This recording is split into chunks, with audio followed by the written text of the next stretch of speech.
Hey guys, tonight we're stepping into something darker than ruins and more haunting than ghost stories. Because tonight, you are a queen. Not a metaphorical one, not a brunch on Sunday one. A real, throned, dangerously powerful queen in an age where empires eat people like you alive. And I'm going to be straight with you. You probably won't survive this. Not intact. Not in the way you'd want.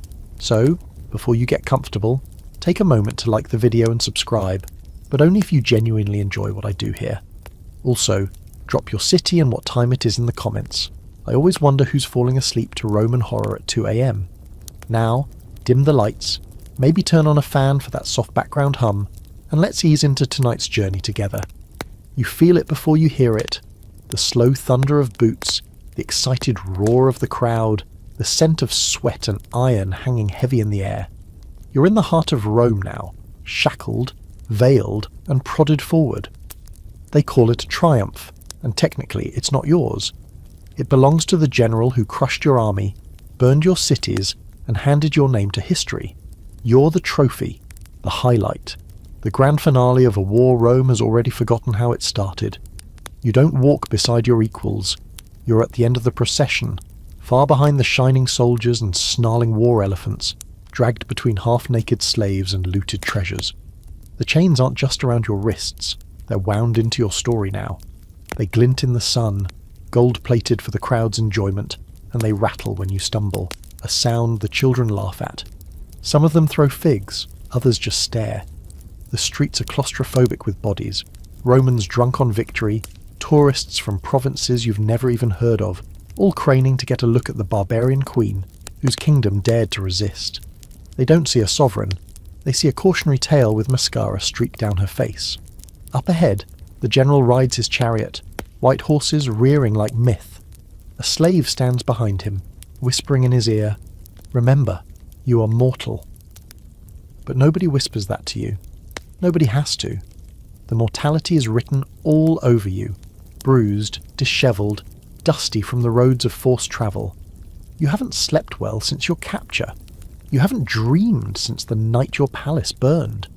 You pass through the forum, your sandals slapping stone that once bore the footsteps of philosophers, consuls, assassins. The parade halts for a moment in front of the Temple of Jupiter. Here it happens. A hand yanks your veil away. The crowd erupts, not in pity, but in curiosity. You are the first of your kind they've seen up close. A queen of an enemy land. They want to see your eyes. Are they mad? Are they proud? Are they broken? You try to stare straight ahead, but someone throws a handful of pebbles. One hits you just below the cheekbone. You don't flinch. That's your only revenge. You've been warned what comes next. When the triumph ends at the Capitoline Hill, the general offers sacrifice. An animal, usually. Sometimes a prisoner, sometimes a queen. There's a kind of theatre to it all. The parade is for the living, but the final scene is for the gods. It's their approval that justifies conquest. You're a character now and the script is almost over, but not quite. The consul, your captor, decides to be merciful. Not because he likes you, not because you asked, but because your broken image in chains is more useful alive. So, you're spared. For now. Not for freedom, but for symbolism. As you're led away, the crowd begins to disperse, chasing wine and shadows. A few linger to watch where you're taken. Not a prison, not exactly. A private villa, somewhere out of sight but not out of mind. You're not a prisoner. You're a warning sign left at the city's edge. Historically, Roman triumphs were rare and heavily ritualized. A general had to meet a strict set of criteria, complete a major victory, kill at least 5,000 enemies, gain territory. And the captives had to be special. Kings, generals, queens. People whose suffering elevated the general's glory. But here's the uncomfortable detail most textbooks gloss over. Many of those royal captives didn't make it out alive. After the parade, some were strangled in secret. Others simply disappeared. One fringe theory suggests that some defeated queens were forced into ritual suicide, their deaths staged as acts of dignity, but planned down to the last drop of poison. Take the case of Vercingetorix, the Gallic king who led a rebellion against Caesar. After years in prison, he was dragged out for a triumph and executed immediately after. Now imagine being a queen in his place. grander, rarer, more visible. Cleopatra famously avoided this exact fate, likely choosing death on her own terms. Or maybe not. Some modern scholars argue that the asp story was Roman invention, a neat ending to a messy problem. There's no conclusive evidence she died by snakebite. It might have been poison, or strangulation, or even staged suicide under heavy Roman pressure. The truth, buried under centuries of propaganda, may never be known. And that's the real horror, isn't it? It's not just the spectacle of punishment, it's the erasure that follows. You're famous for losing, then you're forgotten entirely. As the villa door closes behind you, and your guards settle into their corners, you realise something. Rome didn't just conquer land, it conquered memory. Your story will only survive if it serves theirs. You were once a queen, but now you're a cautionary tale in someone else's triumph. The silence in your new chamber is loud. There are no mirrors, no visitors, just you, a gilded cage, and the sound of Rome breathing outside the window, indifferent. The outfit they've picked out for you this morning is deliberate. You can tell. The fabric is sheer where it shouldn't be, and stiff where it needs to humiliate. The colour, some pale, sickly version of what your royal banners once flaunted, is meant to mock your heritage. This isn't clothing, it's costuming. And the performance isn't over just because the parade has ended. They come in pairs, silent attendants with neutral faces, always Roman, always watching. One gestures for you to lift your arms. You don't flinch when the old jewellery, the last of it, is taken. A signet ring here, an anklet there. Gone. Even the delicate veil stitched with your family's emblem is carefully folded away, never to return. It'll probably end up in a temple, nailed to a wall beside the weapons your army dropped at the border. When you were queen, your wardrobe was armour. Every fold of your robe said, "I rule." Now, it's a punchline. They want you to look foreign but powerless, something between an oracle and a circus act. You try not to tremble as they cinch the belt too tightly around your middle. It's ornamental, designed to highlight your frame, not comfort you. The gold thread scratches. The sandals are the wrong size. One of the attendants offers you a mirror, but she holds it in a way that makes it hard to look yourself in the eye. You're not being dressed to receive guests. You're being dressed to be seen. There's a banquet later. A Roman senator has returned from the east and requested the company of the queen. Not your name, just your role. You'll be seated near the edge of the room, not quite in shadow, not quite in the circle of power. Everyone will pretend it's graciousness. That's the game. The feast is obscene. The table is littered with meats glazed in wine, fish stuffed with rarer fish, pomegranates bursting with seeds like little blood pearls. The Romans eat like war is a memory, and peace is their divine right. They laugh too loudly. They speak over one another. And when the general gestures for silence, they fall quiet like trained beasts. Then he introduces you. You rise. You nod. You do not bow. That small resistance earns a few chuckles and a slow clap from a senator who is clearly drunk enough to be dangerous. Someone calls out something you don't understand. Probably a joke. Probably about your crown. The general waves his hand, dismissing the moment, and you are seated again. Like a pet brought out for guests. Like a relic that breathes.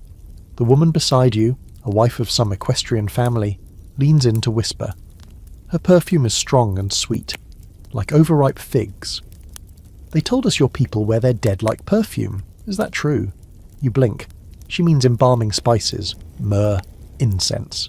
You nod, just enough to satisfy her curiosity.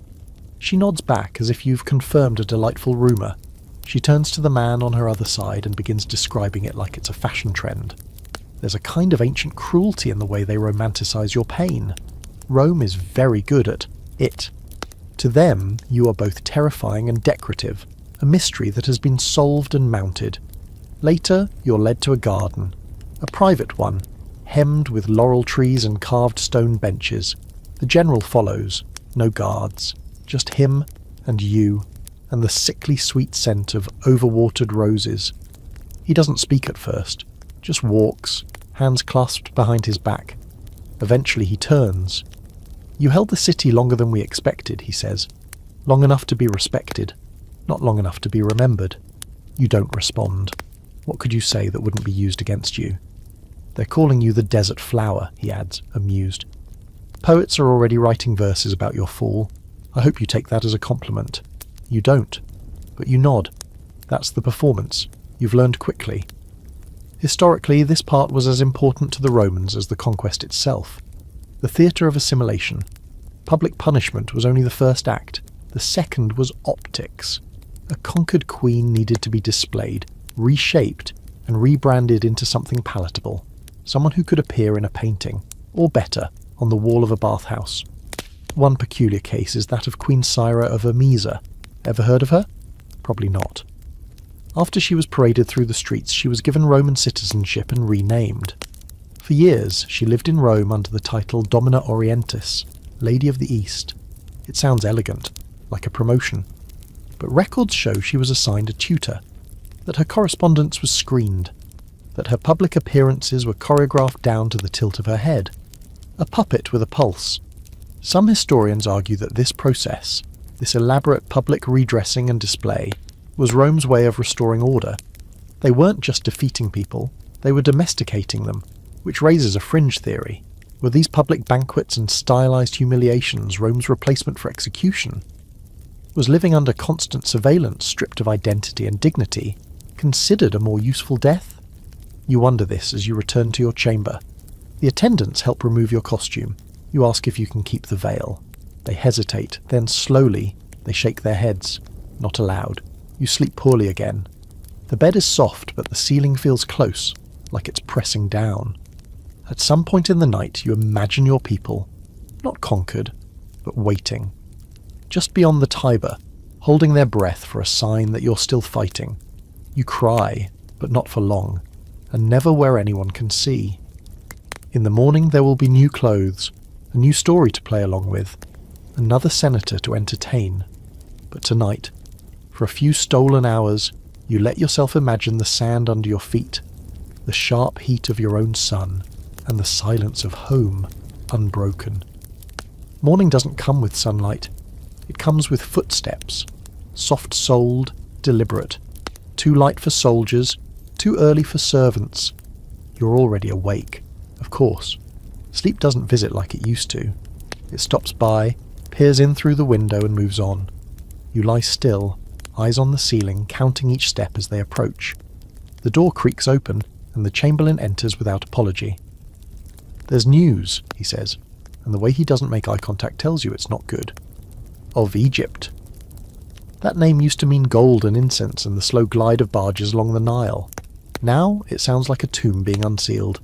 You sit up slowly. You're already dressed. Sleeping in your underrobe is a habit now. You don't want to be caught vulnerable, not even by dreams. The chamberlain continues. Queen Cleopatra has died. He doesn't say how, but you already know what he's implying. You know what story they're going to tell. They'll say she chose death. That in the final hour she took the noble route. That she tricked her captors with her famous eyes, arranged for a basket to be delivered. And then, like some tragic heroine from a Greek play, let a snake sink its teeth into her arm. It's too neat, too poetic, too Roman. Because here's the truth. Rome loves a beautiful ending.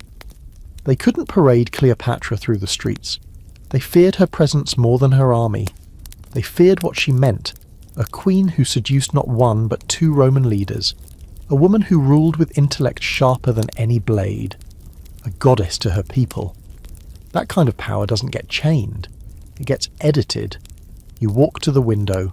Below the garden still drips from last night's storm.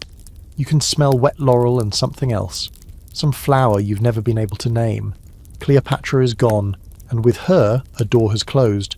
You're the next in line now, not for death necessarily, but for the slow smothering Rome reserves for women like you. You remember hearing the snake story as a child, not as history, but as theatre. Cleopatra, they said, could talk to cobras, that she knew their moods, that she could soothe them like pets. A fringe legend claims she even used venom recreationally, small doses to build immunity. No one knows if it's true, but in Rome, truth bends for narrative. Later that day, a letter arrives, sealed with a sigil you recognize. It's from Alexandria. Not an official communique, but a personal note, slipped past guards, tucked inside a scroll of poetry. The handwriting is shaky. It confirms what you already suspect. Cleopatra did not choose death. She was given it, quietly, in her chamber. Probably a cup of poison. Perhaps a pillow. And the snake story? A gift from Rome. A bedtime lie they can wrap in marble and myth. You sit with this knowledge like it's a stone in your lap. Heavy. Unmovable. What is worse, being killed or being rewritten? You think about her. How she looked, how she walked, how she spoke fluent Greek, Egyptian, Latin, and several dialects of her own court. How she commanded fleets, brokered deals, outmaneuvered men who underestimated her. And now she's just a shadow with eyeliner in some Roman mural. Her face idealized, her story sterilized. In the coming days, the Senate announces an official mourning period. Not for her, of course. For Caesarion, her son, who by all accounts didn't survive much longer. He was too dangerous, too royal. The Senate praises Octavian's mercy, which sounds ridiculous coming from men who wear daggers under their togas. At a banquet that night, someone recites a poem about her. It starts with praise and ends in mockery. You smile, because you're supposed to. But inside, your ribs feel like a cage. You begin to notice things. The paintings in your quarters are changing, new frescoes added with subtle nods to Egyptian imagery, but twisted. Cleopatra reimagined not as a ruler, but as a seductress, her hips exaggerated, her features softened. A woman who danced while Rome did the real work. Propaganda disguised as art. You ask a guard, casually, who painted them. He shrugs. New commission from the consul's wife. Says she likes the exotic look. It makes your stomach turn. This, you realise, is the second death. The erasure. They'll keep Cleopatra's name, but drain it of power. They'll display her face, but dull her voice. And they'll do the same to you. Maybe not today, but soon. There's an open, scholarly debate still burning in the margins of ancient history.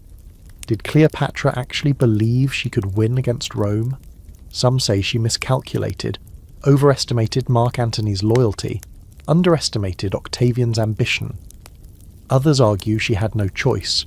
Resistance was survival, even if brief. A third, quieter theory suggests she knew she'd lose but fought anyway, to preserve her image for as long as possible, to die as a queen, not a puppet. It's the last one that haunts you, because it's not about winning. It's about not letting them turn your crown into a costume. That night, you light a lamp and stare at the flame.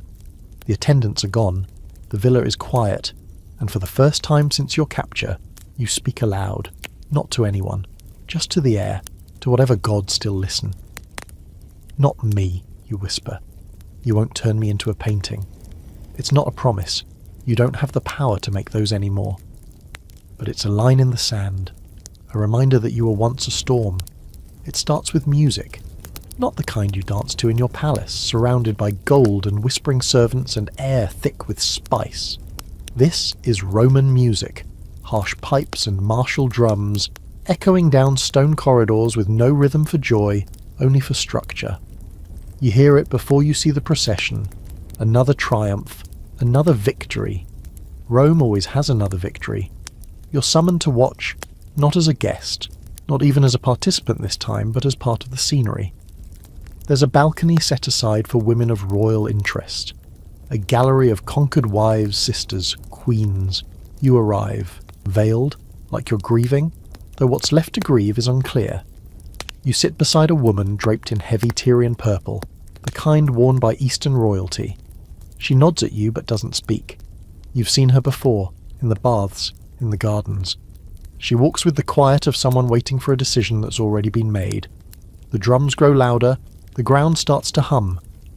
And then the gates open and the procession begins. At the front, captives, soldiers, standard bearers with banners torn from temples and stitched with Roman laurels, chariots piled with spoils, ivory, gold, exotic animals. The crowd roars as a chained rhinoceros stumbles past, eyes wide and wild. Then come the generals, gleaming in armour more decorative than functional. And finally the last act, the human centerpiece. A woman, tall, proud, chained at the waist and wrists, but still walking like a monarch. Her chin is high, her eyes scanning the crowd not with fear but calculation. Her dress is ceremonial, threadbare in places, as if they wanted her to look regal and ruined all at once. You know who she is. Zenobia, Queen of Palmyra, descendant, at least by her own claim, of Cleopatra herself, scholar, strategist, ruler, and now, Rome's latest trophy. They're calling her the Eastern Lioness, as they drag her through the streets behind the Emperor's white horses. But something's wrong. You lean forward, squinting past the bright sun and dust. Her chains are gold, not iron. Her tunic, though stained, is clearly of fine make. The crowd is quieter than usual, almost respectful. That doesn't fit. This isn't how Rome parades its conquests. This feels more like a compromise, a negotiation dressed as a humiliation. You turn to the veiled woman beside you. She's watching Zenobia too. They say she surrendered herself, she says softly, voice lilting with an unfamiliar accent. Before the siege began, rode out alone. You raise an eyebrow. That's not what I heard. She smiles, just a flicker. Of course not. That's not what they want anyone to hear. And now you see it. The difference. Zenobia wasn't captured. She chose to fall. It's subtle, but it changes everything. She walks with agency. Defeated? Yes, but not broken. And that unnerves the Romans. That's why the pageantry is softer, why the chains glint like jewellery. You recall her history. She ruled Palmyra after her husband's death, expanded her empire east and west, took Egypt for a time, claimed direct descent from Cleopatra to bolster her legitimacy. Educated, fluent in multiple languages, surrounded by scholars and generals she chose herself. She was the kind of ruler Rome couldn't ignore or control, and now she walks through their streets like a living riddle.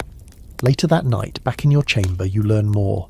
A steward, too talkative, too young, tells you that Zenobia is not being executed, not even imprisoned. She's being relocated to a villa, with staff, a place to live out her days in quiet Roman exile. An emperor's mercy, the steward says with a shrug. Or maybe they just liked her too much to kill her. You laugh once. Not because it's funny, but because it's absurd. There's a scholarly debate that still floats around Zenobia's story like incense smoke.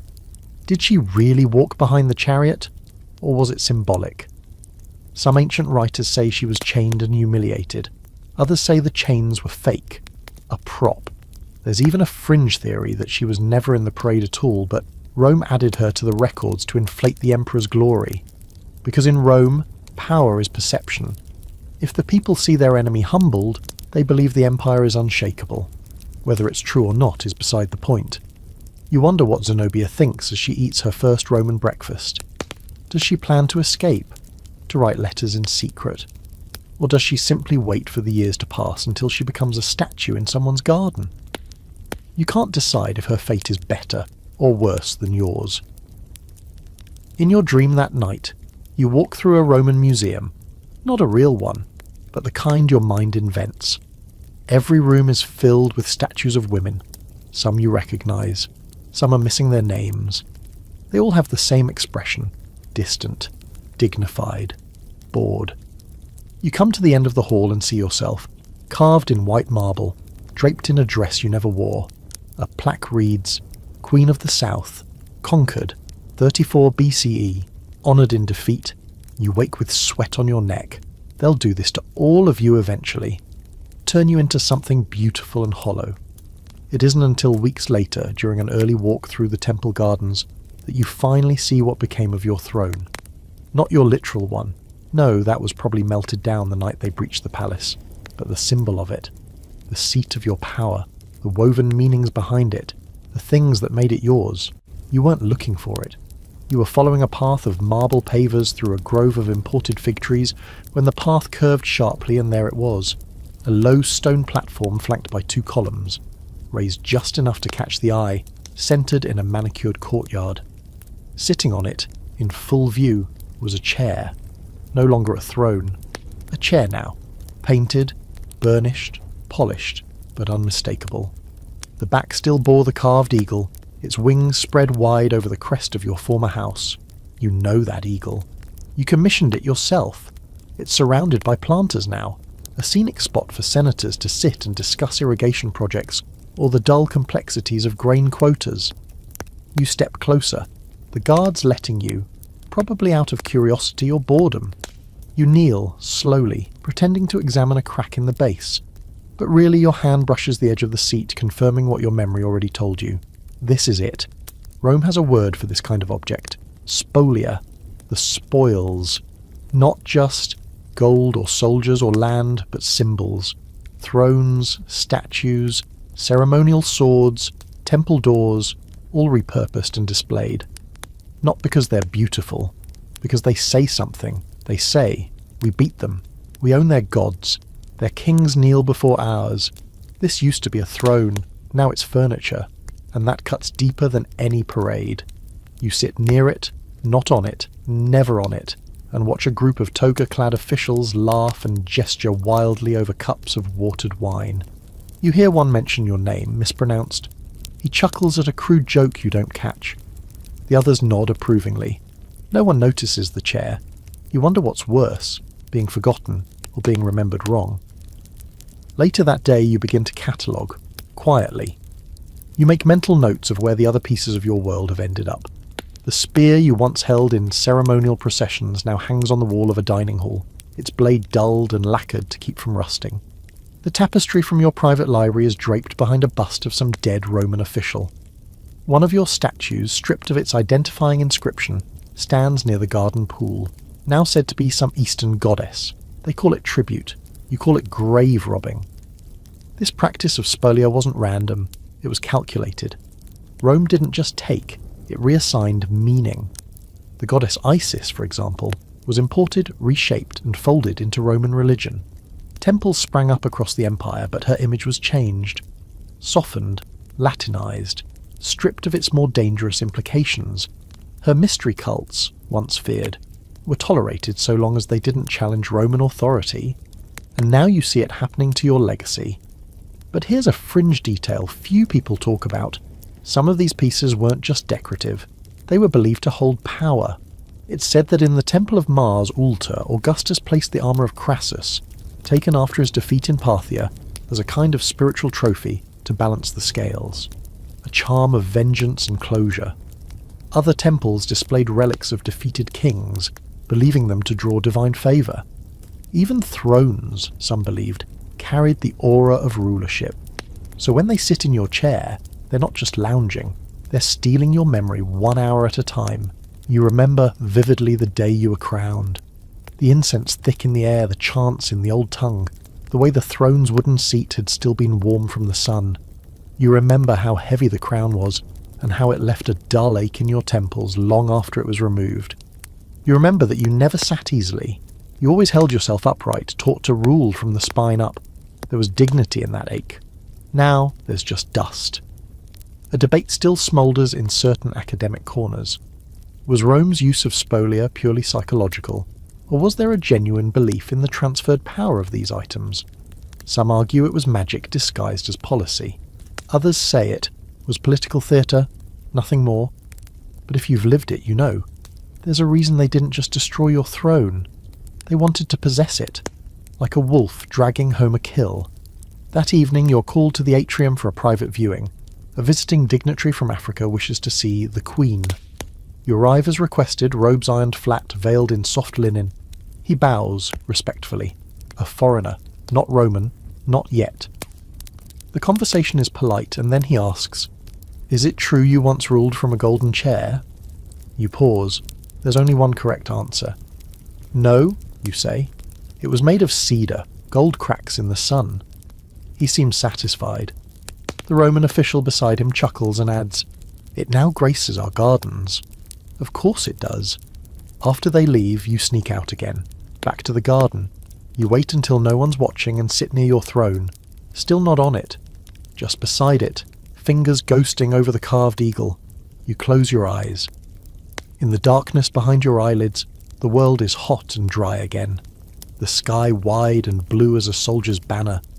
You're back in the Great Hall, incense rising, people chanting your name in your own language. You sit, not on this chair, but on the one it used to be, the one they can't touch, the one made of memory. You hold on to that as long as you can. They call it mercy. It comes wrapped in silk words, served with fresh figs and honeyed wine, and offered with the same open palm that once swung the sword. Mercy, they say, is why you're alive. Mercy is why you're housed in a villa instead of a cell, dressed in fine wool instead of shackcloth, allowed to bathe and walk and breathe fresh air. Mercy, they remind you, is a Roman virtue. The highest one, perhaps. You hear the word often enough that it starts to rattle in your skull like a loose coin. But let's not pretend. You weren't spared because of mercy. You were spared because dead queens are just bodies, but living queens are symbols. You're not here because they forgive you. You're here because you're useful. You're here to be seen. Living, breathing proof that Rome can break kingdoms without breaking a sweat. You walk their gardens like a tame lioness, powerful and pitiful all at once. They bring schoolchildren to see you sometimes. Not officially, of course. You're not part of the tour. But now and then a tutor will nod toward your balcony and whisper, "That's her, the queen who once ruled the southern deserts." The children peer up, eyes wide, unsure whether to wave or shiver. You give them nothing. No smile, no gesture, just a cold stare through the veil. You want them to remember you as strange and unknowable. The guards are polite, distant. One of them, a young man with a fresh scar along his cheek, starts bringing you books. Scrolls mostly, Virgil, Hesiod, Livy, all Roman of course. One day he slips you something older, a cracked tablet with faint fading symbols. Your language, not a scroll, not copied by Roman hands. The real thing, smuggled from your homeland, perhaps stolen from a burned library. He doesn't explain, just sets it down and says, "This one's hard to read. I thought maybe you'd understand it." You do, and it guts you. It's a story, a prayer actually, one of the old ones, the kind you were raised on, a hymn to the moon goddess of your people, asking her to guide the queen's footsteps through the darkness. You used to recite it before battle. Now you trace the lines with your fingers like they're scars. So this is the mercy. You get to exist in a shadow of your own story. You're not allowed to send letters, but somehow the scroll finds its way back into circulation, copied and rewritten in shaky Latin by someone eager to add it to their personal collection. Soon, a version of your moon hymn appears in a new Roman text, a guide to Eastern superstitions. The Queen's voice, now part of a sidebar about desert cults and feminine mysticism. You want to scream, but you don't. That would be impolite. That wouldn't be merciful. There's a historical record, fragmented, vague, that speaks of a queen like you. Her name is never given. She's referred to only as Regina Captiva, the captive queen. She lived in a villa just outside Rome and was often seen walking at dawn, veiled, alone. She's mentioned in a letter between senators debating whether to relocate her to the countryside for better optics. One claims she is docile and ornamentally tragic. Another notes that her presence has become a philosophical inconvenience. They don't write about her death. She simply vanishes from the records. Here's a quirky little thing most people don't know. Some captured royals were given roles in rituals. Not official ones, not sacred, but pageants, theatre. During festivals reenacting Rome's great victories, they dress up actors as defeated kings and queens. Sometimes, when they were feeling especially theatrical, they'd use the real thing. You heard once, just a whisper through the walls, of a queen forced to play herself on a stage built to look like the battlefield where she lost. It's not clear if it was punishment or spectacle, maybe both. You ask your guard one day, half as a joke if they're going to make you act in a play. He frowns. "They did that once," he says, "but the crowd didn't like it, said it felt off." You laugh. Of course it felt off. What's more unnerving than seeing your enemy alive, speaking, reminding everyone that this wasn't a story, it was a war? But Rome loves a story more than it loves the truth. That night the general who captured you sends a gift, a necklace, pearls strung tight on gold wire. He includes a note, to remind you that even the strongest chains can be beautiful. You stare at it for a long time, then you toss it into the brazier. The next day he sends another necklace, this time silver, lighter. No note. The message is clear. You can burn one gift. You cannot burn the system. There's a Roman term, clementia. It means mercy, sure, but not quite. It's closer to grace under power, the mercy of the strong, the kind that reminds the weak they've been allowed to live. It was a favourite word of Julius Caesar, especially after crushing a rebellion. He'd grant clemency with a generous smile, then watch as the grateful survivors grovelled in the ashes of their former lives. That's what you live under now, clementia. You should be thankful. You should perform gratitude like a second skin. But every day you wake up and imagine how different it could have been. If you'd chosen the blade, or the poison, or simply to ride out into the desert and vanish into legend. You could have been mystery. You could have been a question mark. Instead, you're a footnote with good posture. This, Rome tells itself, is mercy. A living trophy. A reminder that power does not need to destroy. It can preserve just long enough to prove how completely it has won. But you know better. This isn't mercy, it's curation. And you've become the museum piece. You hear her name for the first time in months, not from a scholar or a soldier or even one of the whispering servants, but from the old woman who tends the herb garden near your chamber. She's stooped, nearly blind, always smells like thyme, and never says more than 3 words. But today she looks up from a pot of bruised mint and says, as if commenting on the weather, "They burned Boudicca's grove." You don't react right away, not outwardly. You kneel beside her, pluck at a few weeds, nod like you've just heard something about a neighbour's dog. But inside something flares. You haven't heard that name in so long that it hits you like cold water. Boudicca, Queen of the Iceni, scourge of Roman Britain, flame-haired, wild-eyed, if the stories are to be believed, a woman who burned 3 Roman cities to the ground in revenge for her people, her daughters, and her pride. You've always wondered what really happened to her. Rome certainly doesn't like to say. The official records are, let's say, suspiciously clean. They write about the rebellion, the fires, the casualties. They tally the legions lost and the civilians slaughtered. And then, nothing. No trial, no triumph, no parade through the forum. Just a vague line. The enemy queen vanished after her final defeat. It is presumed she took her own life. Presumed. A favourite Roman word full of holes and smugness. You used to imagine her being captured, made into a warning like you. But now you think maybe Boudicca did something harder. Maybe she slipped through the net entirely, fought her last battle and rode off into legend. Or into death. Or into both. The fringe theories are delicious. Some say she poisoned herself with hemlock in a sacred grove, standing barefoot on moss. Others claim she made it north, joined with the Picts, and lived out her life as a nameless warrior queen. A few even whisper that she was captured and held secretly, too volatile to parade, too valuable to kill. But those stories have no ending, just smoke. The more likely truth is this. Boudicca died in the chaos, and Rome made sure she stayed dead. Not just physically, historically. No statue, no trial, no public execution to risk martyrdom, just quiet erasure. And that, in its own way, is the most Roman punishment of all. Still she lingers. You hear her name again at a dinner party, spoken by a senator's wife who says it with a scoff. Barbarian Queen, she calls her, swirling wine in her cup. They say she dressed like a man and painted her skin with ash. How terribly theatrical. You keep your face neutral, but your spine tenses. The old myths always paint powerful women with a certain brush. Too masculine, too emotional, too wild. Boudicca wasn't a general. She was hysterical. Cleopatra wasn't strategic. She was seductive. Zenobia wasn't ambitious. She was arrogant. You were probably ungrateful. The funny thing is, these Roman women, they think they're different. Safe.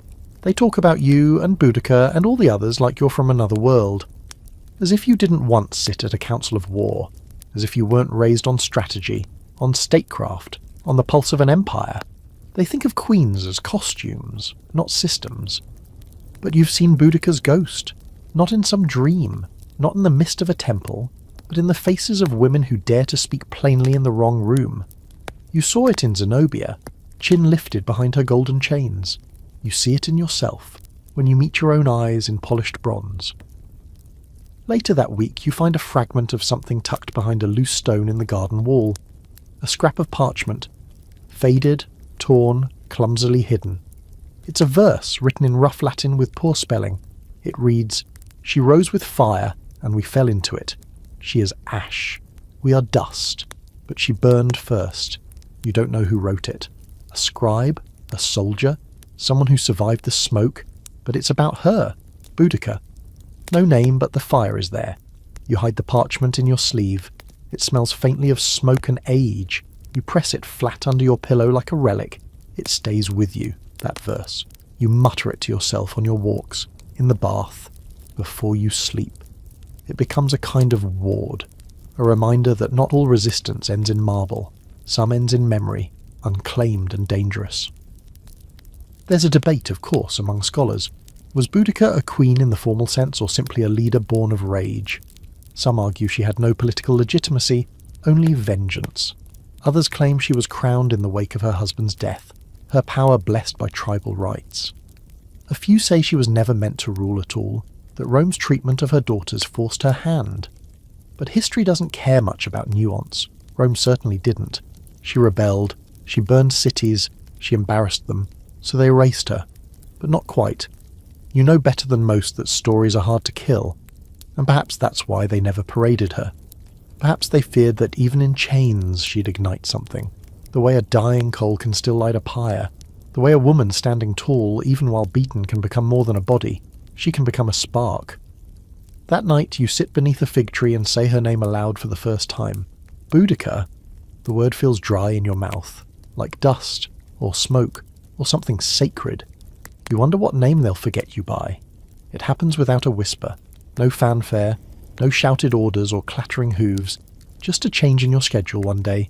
The meal arrives earlier, the guards at your door switch shifts without their usual idle chatter, and a new woman, silent and thick-wristed, replaces your usual handmaid. You're not told anything. You're not supposed to ask. But you've been watching Rome long enough to know when something is about to disappear. And this time, it's not a statue or a throne. It's a queen. Not you. Her. You knew her only as Callis, which wasn't her real name. None of the women here use real names. You each wear borrowed ones like ill-fitting cloaks. But Callis, tall, quiet, from somewhere beyond the Black Sea, had been here for nearly as long as you. You spoke once in the gardens, just long enough to realise you shared a former life. She'd ruled a wet, forested land whose name the Romans couldn't pronounce, and whose gods they found unsettling. Her rebellion was brief, crushed before it ripened. She arrived in Rome pale with grief and never seemed to quite warm up. Now she's gone. You ask the new handmaid where she went. She shrugs. Transferred. The word feels cold in your ear. Sterile. Clean. Like wiping a chalkboard. Transferred to where? The countryside? A temple? A tomb? No one tells you. This is how it goes. After the triumphs end and the city forgets the names, the captives begin to vanish. A slow unspooling. Quiet removals one by one. First, the ones who caused trouble. The ones who refused to learn Latin, who shouted at senators during feasts, who threw their food at the walls. Then the ones who simply stopped eating, stopped speaking, stopped being photogenic. They disappear into rooms and are not seen again. You begin to keep a mental list. Not of names, those are long gone, but of faces. The woman with the sharp jaw who used to pace the colonnade at dawn. The dark-eyed one who always sat on the right at banquets, careful never to drink. The former priestess who once told you her god would punish them all, and then choked on a pomegranate seed the next morning. Each one a missing tile in a mosaic you're trying desperately to finish. And you know your turn will come. Not soon, maybe, but eventually. The Romans are patient, efficient. They don't rush their erasures. They let you soften first. Fade. It's more elegant that way. You hear whispers, late at night when the villa is still and the guards are dozing, that some of the disappeared queens were married off to aging senators, as gestures of goodwill. Others were sent to monasteries, though you know Rome doesn't truly have monasteries yet, just early versions of retirement homes for inconvenient women. One rumour suggests that a queen from the islands was sent to a villa on a cliff, watched by deaf servants, and allowed to garden but never speak. That's a Roman favourite. Captivity disguised as peace. Some get sent to temples, not to worship, no, don't be naive, but to serve. To kneel in the corner while Roman women ask Venus for sons and fortune. The queens become part of the decor, symbols of what happens when you reach too high. There's a particularly disturbing fringe theory you once heard from a visiting scholar, half drunk on imported date wine, that Rome kept certain royal women intact for sacred roles, not as priestesses, as vessels, living altars.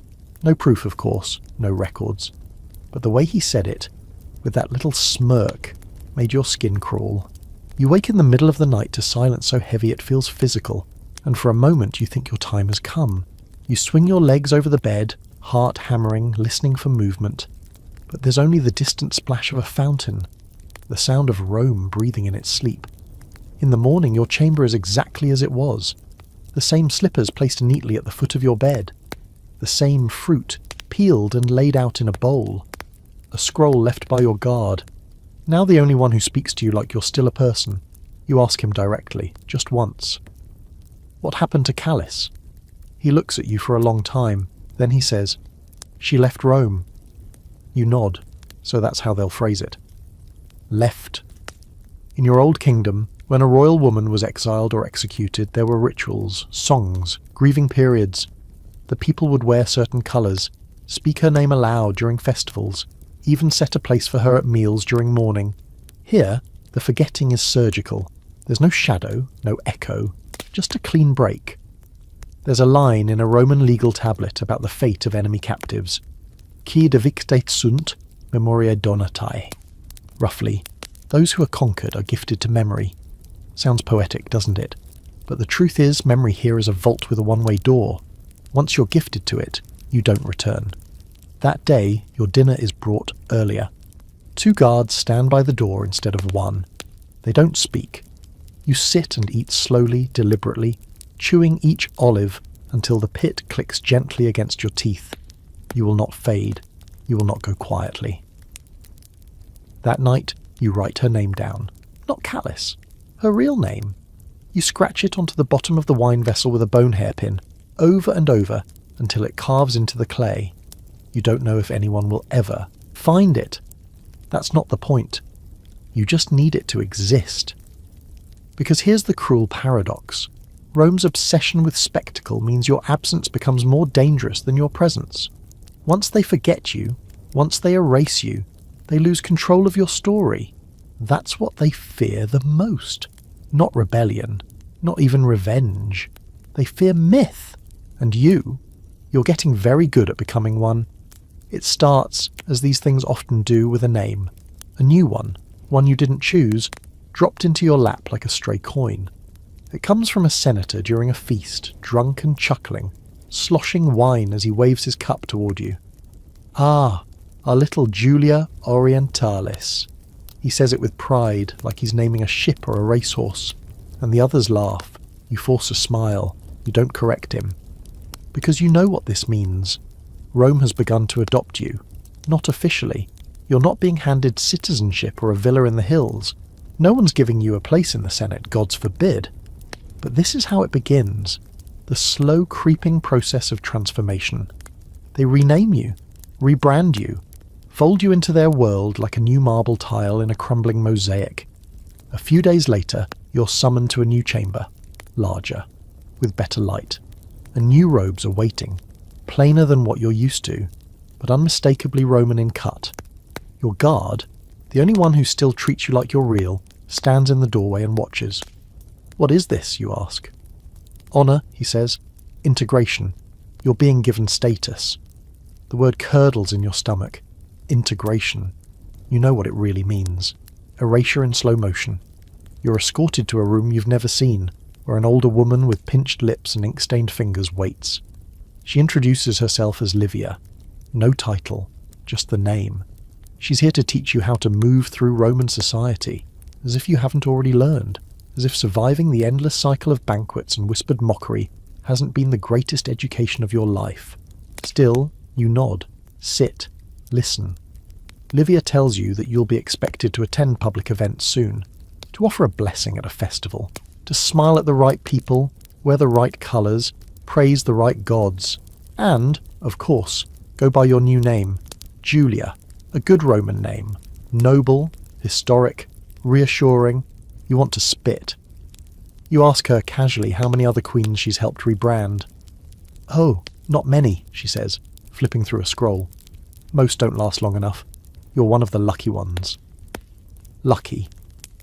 The next few weeks become a blur of rehearsals. You're shown how to stand, how to speak in measured Latin, how to use the correct hand gestures when addressing the crowd. They drape you in jewellery that doesn't belong to you and call it diplomacy. You're told not to mention your gods, not to refer to your homeland, not to speak unless spoken to. All for harmony. This isn't assimilation, it's conversion. A fringe theory among modern historians suggests that Rome believed it was doing conquered rulers a favour by adopting them. That the process wasn't purely strategic, it was philosophical. They truly thought Roman identity was superior, and that allowing a foreign queen to become Roman was an act of grace, like offering a prisoner a golden cage instead of a grave. But the debate goes deeper. Some scholars argue that these rebranded queens weren't just symbolic. They were used to bridge cultural gaps in newly conquered territories, shown off in the provinces as proof that Rome could be merciful, inclusive, benevolent. Your face might appear on coins, yes, but with a new name, a new hairstyle, a new god, you become a billboard. One day, they take you to a forum during a minor festival. Not a grand affair, just the sort of event where city officials hand out bread and make long speeches about civic virtue. You stand behind a marble railing, veiled but visible, like a saint or a statue. The crowd murmurs when they see you. Some clap. One child waves. An orator speaks at length about Rome's strength and mercy, about the value of unity, about the honoured guests from distant lands. That's your cue. You step forward, say your line, something about peace and prosperity. The crowd claps politely. You return to the villa and vomit into a basin. After that, the requests increase. Appearances here, endorsements there. They start calling you Nobilissima Femina, a noble woman of Rome. It sounds impressive. It means nothing. You're not invited to vote. You're not invited to speak. You're a vase with a pulse. There's a moment, just one, that catches you off guard. A Roman girl, maybe 15, finds you in the garden. She's wide-eyed, trembling slightly and too afraid to speak. She just stares. You nod, gentle. Yes?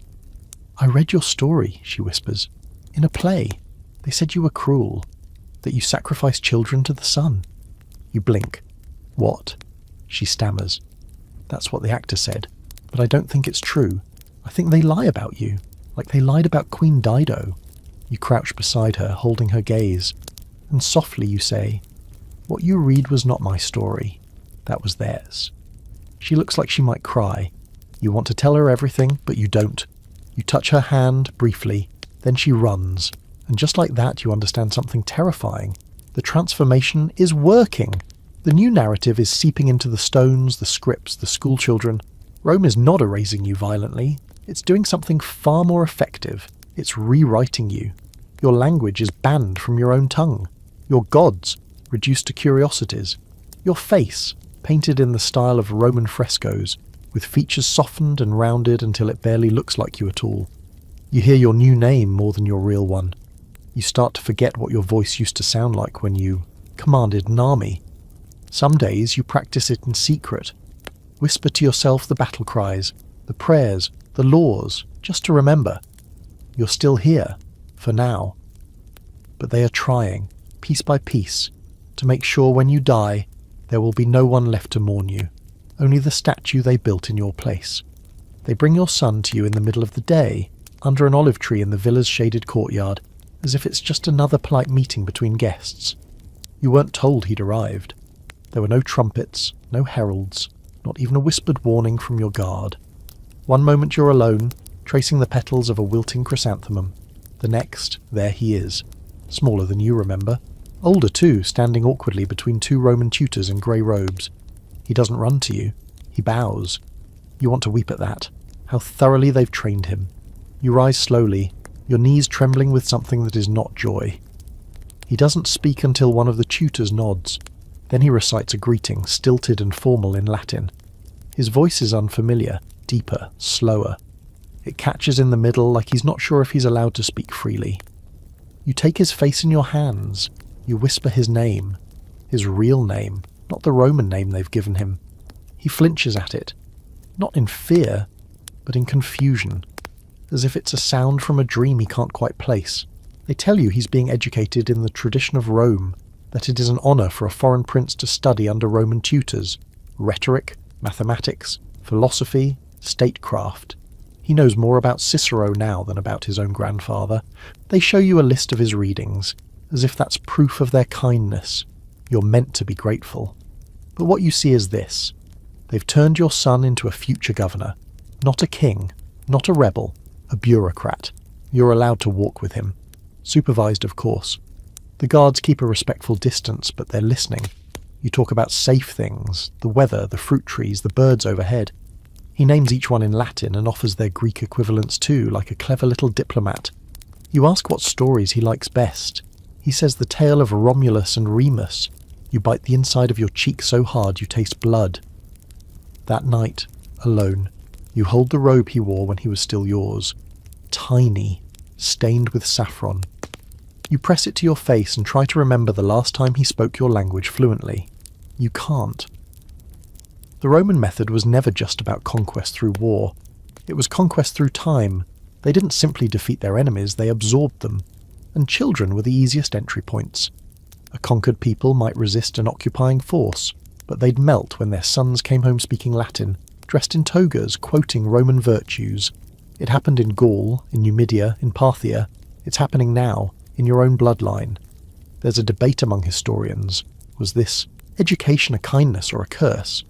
Some argue that Roman schooling gave foreign children a chance at real power, that it spared them war and turned them into leaders who could protect their people from within the system. Others say it was brainwashing, pure and precise, designed to erase native culture one boy at a time. You don't need to argue, you live it. Your son writes his letters now with a Roman hand, signs them with a Roman name. They still let him mention you, but only as Mater Orientalis, his Eastern mother, never his queen. They've decrowned you even in his mind. One of the tutors, a slick-haired man with a serpent smile, pulls you aside one afternoon. He says, he's doing well, sharp mind. They're considering placing him in the household of a senator next year. Perhaps even a military track he could do very well. You nod, smile, pretend that this is what you wanted. But that night you write a letter. Not for him to read now, he's too far gone for that. This is for the future. You scratch it into a wax tablet, cover it, hide it behind the bricks in your room. In it you remind him who he was, who you were, the names the world once knew you by, the language of your birth, the God who blessed his cradle, the war you fought for his right to be. You don't know if he'll ever find it, but it's a resistance, however small, a memory smuggled into time. There's a strange story you once heard, maybe apocryphal, maybe true, about a queen in Thrace whose children were taken as hostages. She carved their family history into the walls of a cave, deep in the earth, using fire ash and bone. It was never meant to be found. It was just a last breath of identity. Centuries later it was discovered by shepherds, half erased, but enough remained to prove she'd once ruled, that her story hadn't been entirely stolen. Sometimes survival isn't about staying alive. It's about planting something that might grow when you're gone. When your son visits again, he speaks more freely, tells you about the games, the baths, the feasts. He's making friends. One of them is the nephew of a tribune. He says this like it matters. You ask him gently what he remembers about home. He frowns. Home? You nod. The palace, the scent of the spice market, the horses on the hill. His face twitches. For a second, something flickers in his eyes. Then it fades. That was a long time ago. You nod again. Smile. You don't cry. Not in front of him. He walks away when the bell sounds. Doesn't look back. You wonder, watching him disappear behind marble columns, whether he'll ever forgive you. For surviving. For letting them take him. For not dying as a legend so he could remember you as something brighter than a caged shadow. But you did what queens do. You endured, even as they turn your son into a Roman. There are whispers now, low murmurs floating through the corridors like incense smoke that refuses to rise. You hear them at the edge of conversations, in the pauses between servants' greetings, during the shuffle of scrolls in the library where you're now permitted to sit in silence. The word most often used is collaborator, not in accusation, in curiosity. They're talking about you. You've smiled at enough feasts, offered enough blessings at enough ceremonies, worn enough Roman silk that they're beginning to wonder. Not if you've accepted your fate, but whether you're now a part of it. There's a senator, one of the younger ones, who refers to you as the Whispering Queen. Another calls you Rome's favourite ornament. You'd laugh if it didn't ache. And then comes the offer. It's not formal, that's not how these things work. It comes during a private supper with the governor's wife, who has grown uncomfortably fond of you. She sips her wine and says, with the calm of someone discussing weather, "We have need of someone like you, someone with perspective and a light touch." She glances at you over her cup.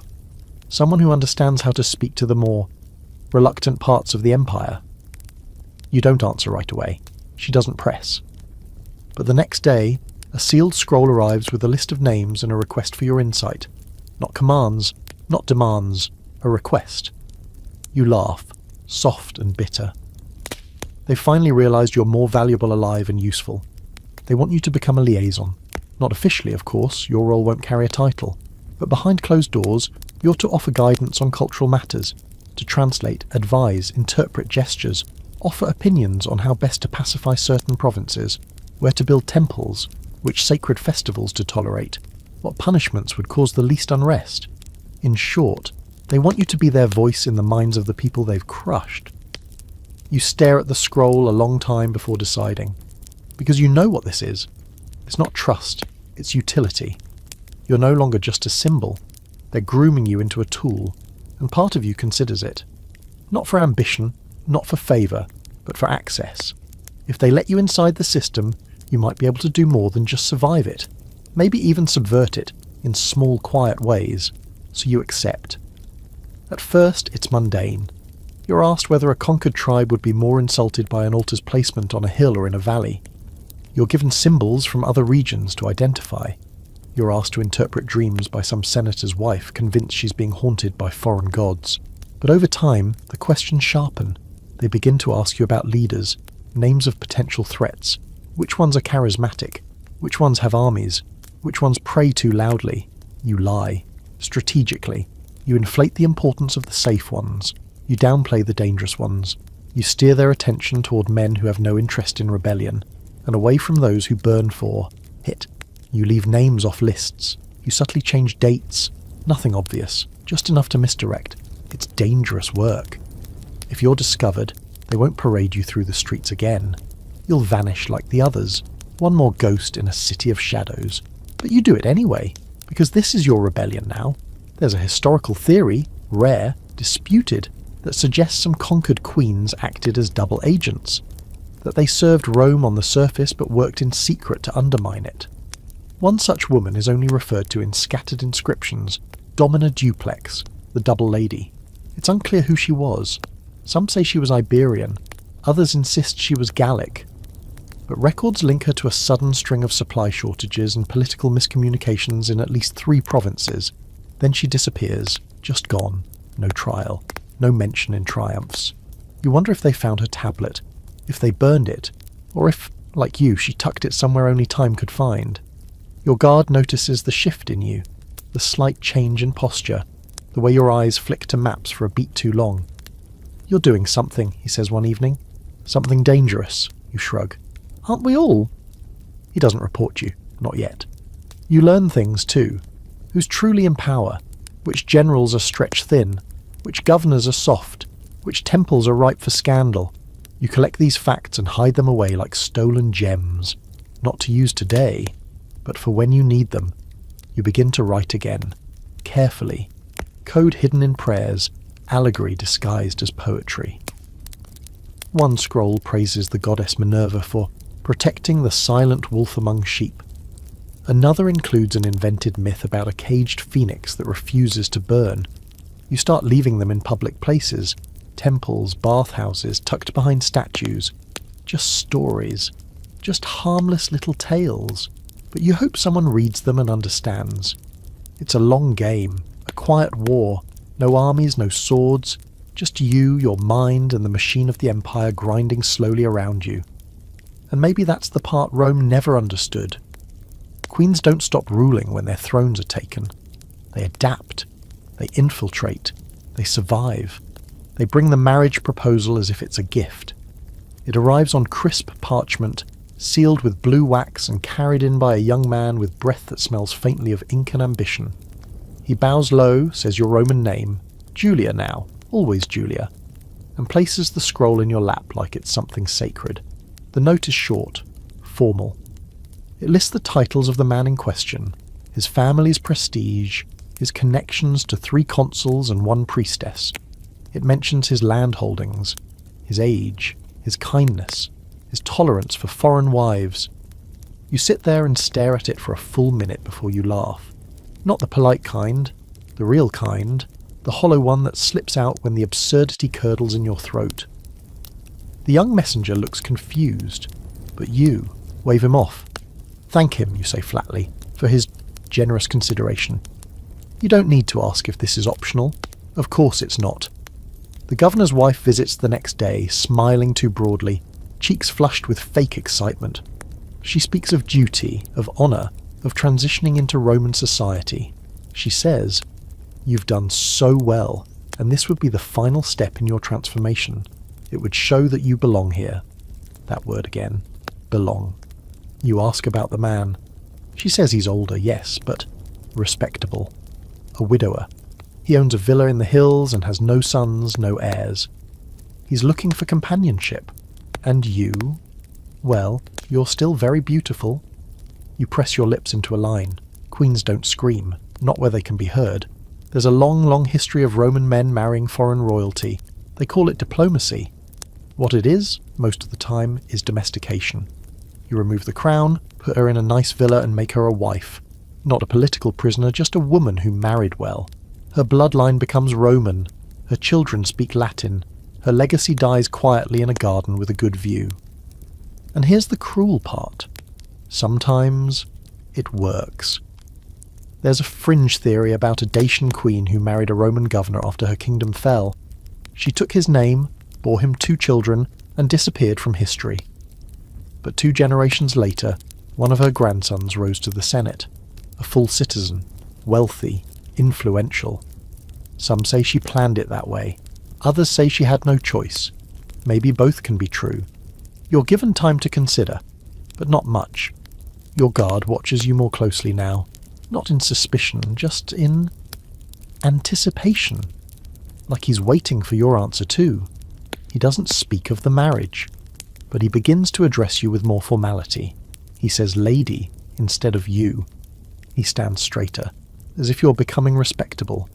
You remember, too clearly, the way marriages used to be arranged in your kingdom. Carefully, tactically, always for strength. A prince of the hill tribes to secure the passes, a cousin of the spice merchants to stabilize trade. You never considered marrying for love. But even back then, marriage was something you chose. Now it's a leash. That night, you sit in the bathhouse and let the steam blur the world. The water smells of herbs you can't name. You watch the other women, Roman wives and visiting matrons, chatting, gossiping, relaxing. They talk about hair oils, about children, about which statue in the forum is the most handsomely carved. One turns to you. "Are you the Eastern one?" You nod. She smiles, vaguely wistful. "I used to pretend I was you when I was a girl. Before your hair went grey, of course." You say nothing. Later, alone, you study your reflection in the surface of the pool. You're older now, not ruined, not worn, just sharpened, weathered like stone. Would marriage kill what's left of you, or just bury it beneath another name? You think of the future, of being someone's quiet wife, of dinner parties where you nod at the right jokes, of perhaps raising another child, this time Roman from birth. The idea makes your stomach twist. But then again, what if marriage gave you more freedom than captivity? You'd be out of this villa, you'd have your own rooms, your own servants, maybe even a library. Rome loves its respectable matrons. If you become one of them, you might vanish into their blind spot. And from there, who knows what you could do? You could write again. You could teach. You could find others like you. The proposal, you realise, is both a trap and a key. And that's how Rome operates. Not with shackles anymore, with velvet. You visit the senator who offered himself. He receives you in a sun-drenched atrium surrounded by potted laurels. He's older, yes, but not cruel. He speaks gently, and when he says your Roman name, he says it as though he's reciting something sacred. I don't want to change you, he says. You don't believe him, but you appreciate the performance. He offers you a ring, not on a knee, not with flowers, just with a nod. A contract. You nod in return. You don't accept. Not yet. Back at the villa, you write a name into the dust on your windowsill. Not yours, your mother's. The one who taught you to ride horses and recite lineage back 7 generations. The one who said, a queen is still a queen if she holds her tongue like a dagger. You smile. They want a Roman wife? Maybe you'll give them one, but she'll be carved from iron beneath the veil. And Rome won't know she's still ruling. It's a quiet wedding. No parade, no temple choir, no foreign dignitaries, not even a full complement of Roman senators pretending to be impressed. Just you, the aging patrician they've paired you with, and a few polite witnesses in one of his family's country villas, nestled between lazy hills and wild thyme. It's beautiful in the way all exile tends to be, scenic, still, and steeped in forgetfulness. You wear cream-coloured wool, simple but fine, not a crown, not even a necklace. The officiant recites the rites with the bland efficiency of someone reciting a legal contract, and that's what this is, isn't it? A contract. Between you and survival. Between Rome and the last shred of your story. You sign your name in Latin, with a hand that trembles only slightly. You don't say your real name, not aloud, but you whisper it in your mind, every syllable thick with dust and memory. Just to remind yourself it still lives. Afterward there's a small feast, nothing extravagant. The wine is decent, the olives are sharp, the figs bruised but sweet. You sit beside your new husband, Quintus Aurelius, something. He's fine, truly. He doesn't try to impress you, which is almost a kindness. He doesn't leer. He doesn't try to break you open like a puzzle. He just eats, occasionally, glancing your way like he's surprised you're real. This estate will be yours to manage, he says, between bites of roasted pigeon. I don't mind country life. Less noise. You nod. So he's not a fool. He knows this is an arrangement. You've both been placed here to keep you away from the real game boards, but that suits you. Quiet is useful. It doesn't mean powerless. The next morning you wake to silence. Real silence. No marching feet. No servant chatter. Just bird song and the occasional creak of cypress trees stretching under the wind. You stand on the villa's balcony, barefoot, wrapped in a wool shawl, and look out at your new kingdom. Fields, orchards, a vineyard trailing down the hill like a green ribbon, a throne in exile. There's something peaceful about it in a cruel kind of way. You're not chained, you're not paraded, you're forgotten, and maybe that's the most dangerous position of all, because it gives you room to move. The estate becomes your world. You learn the names of the servants and, more importantly, the names of their children. You walk the grounds every day at dawn, not because you're sentimental, because it gives you access. You speak to the labourers, the shepherds, the scribes. You learn where the grain is stored, who pays the taxes, what caravans pass through town. You listen, always listening. And slowly you begin to build something, not a rebellion, not yet, just a network. People underestimate widowed women in the countryside. They're background characters in Rome's story, meant to host feasts, manage estates, birth children if they're young enough. But you're something else entirely. You're a former queen with nothing left to lose and too much memory to sit still. You begin writing again. Letters, notes, verses hidden in the margins of merchant ledgers. You have access to scribes now, thanks to your husband's generous household accounts. You dictate carefully, cloak meanings in poetry, use old names only those from your homeland would recognize. Messages are sent with wine shipments. Scrolls tucked in the lining of amphorae. It's also Roman, and that's the beauty of it. You're using their system against them. There's a historical figure, barely a footnote, named Fulvia of Cappadocia. A queen exiled to a Roman villa in Gaul, who later reappeared in court records linked to uprisings along the Danube. The records are sparse. Some say she was executed quietly. Others claim she vanished, possibly returned east. But the best theory? She never left. She simply adapted, used her Roman marriage as a cloak, and funneled information until the empire started bleeding at the seams. You like that story.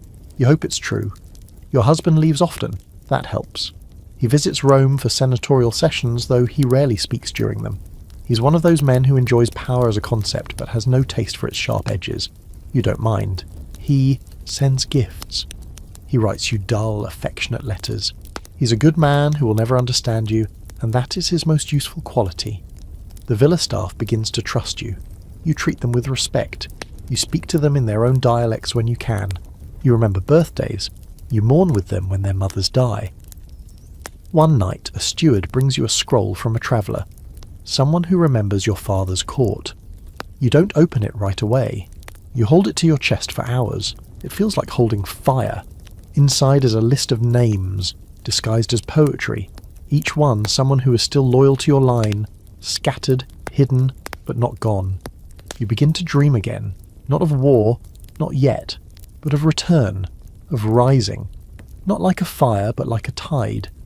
There's a fringe belief common in your homeland that exile is not a punishment but a transformation, that God sent queens into the wilderness not to shame them, but to prepare them, that the greatest rulers are not born in courts but in silence, in loss, in waiting.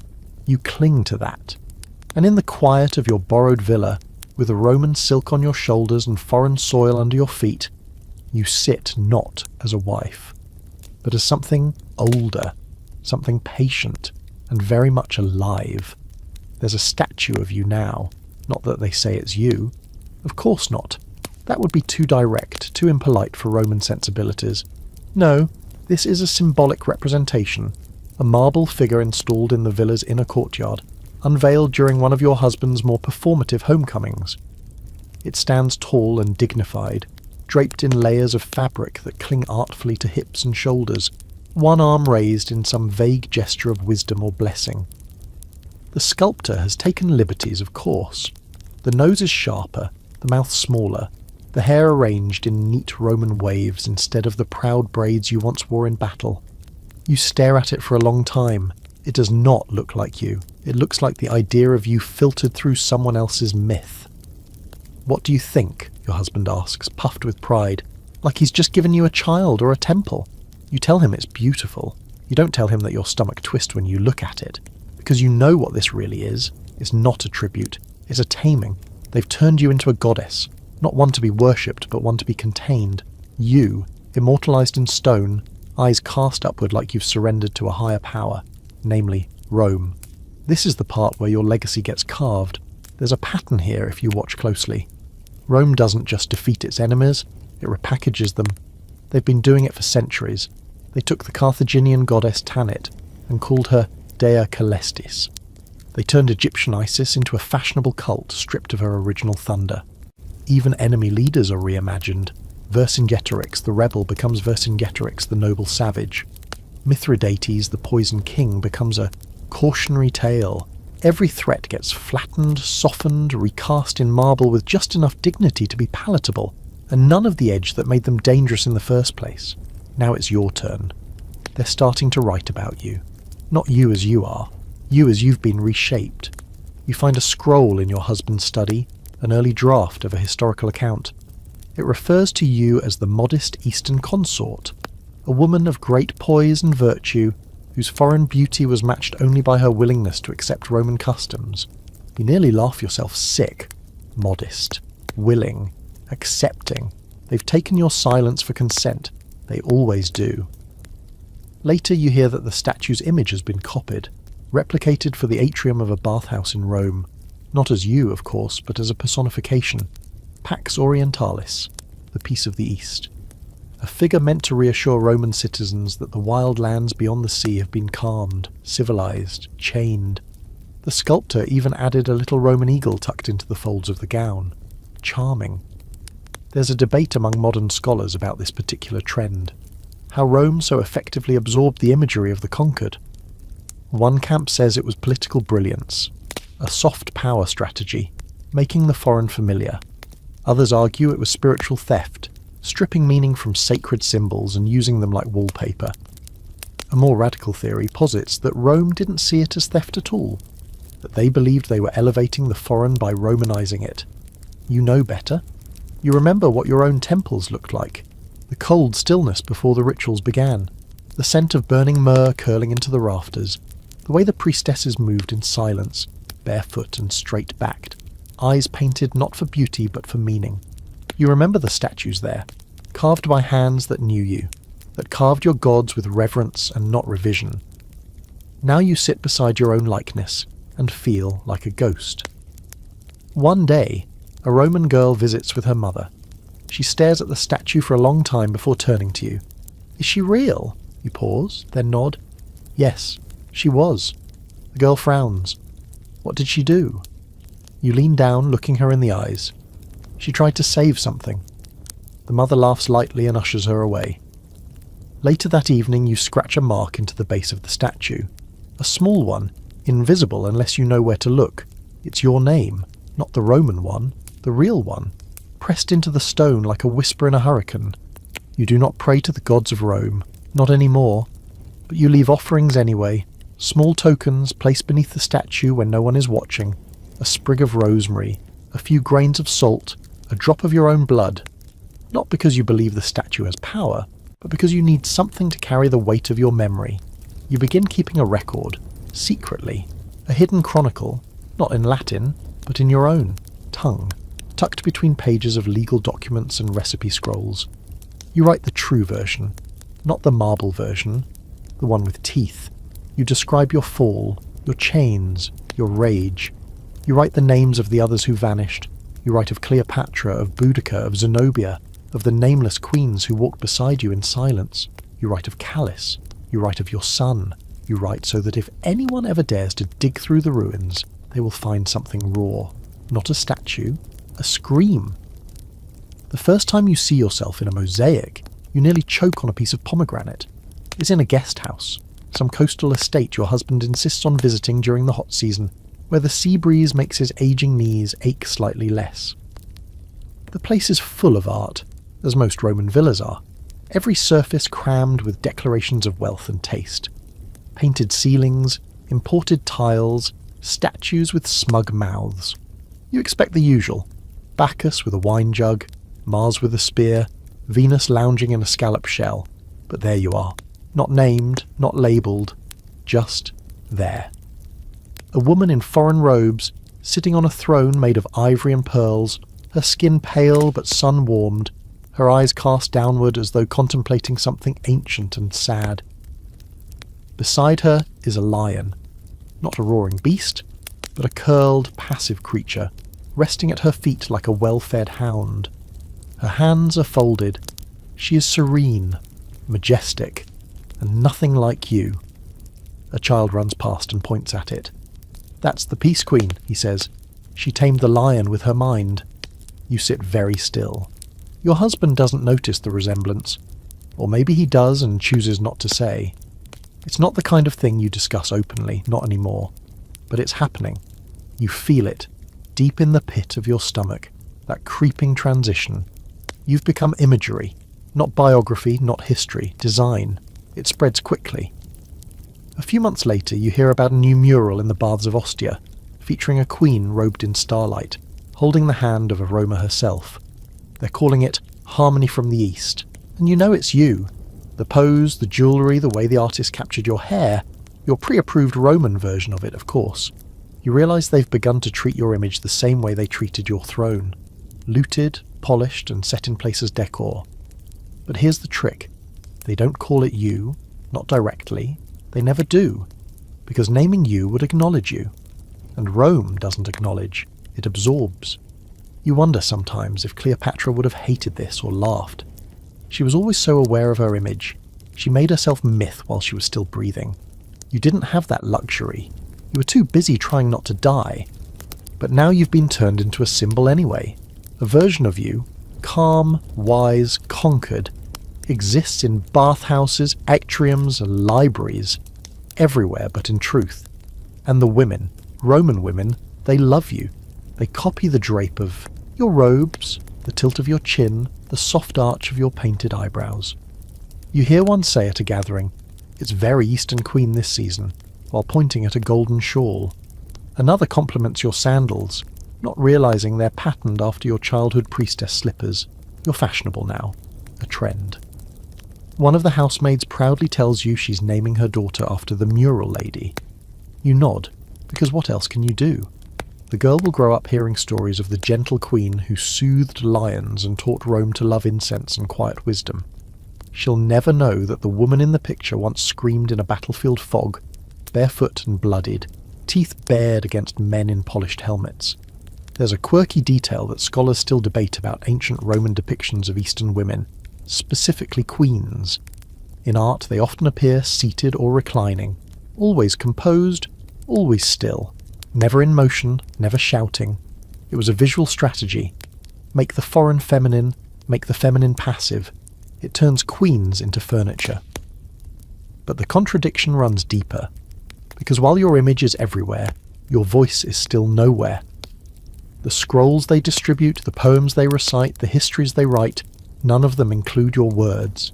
They describe you, but you never speak. You've become a ghost in your own legend.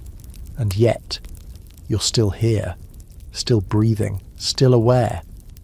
So you begin to twist the game, subtly, carefully. You suggest symbols for the artists, quietly approve inscriptions. You ask that a phrase be carved into the base of a statue in a public garden. Peace is not the absence of memory. No one questions it.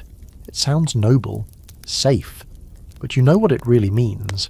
It's your way of planting something dangerous inside their marble. You meet with scribes under the guise of sharing Eastern folk tales.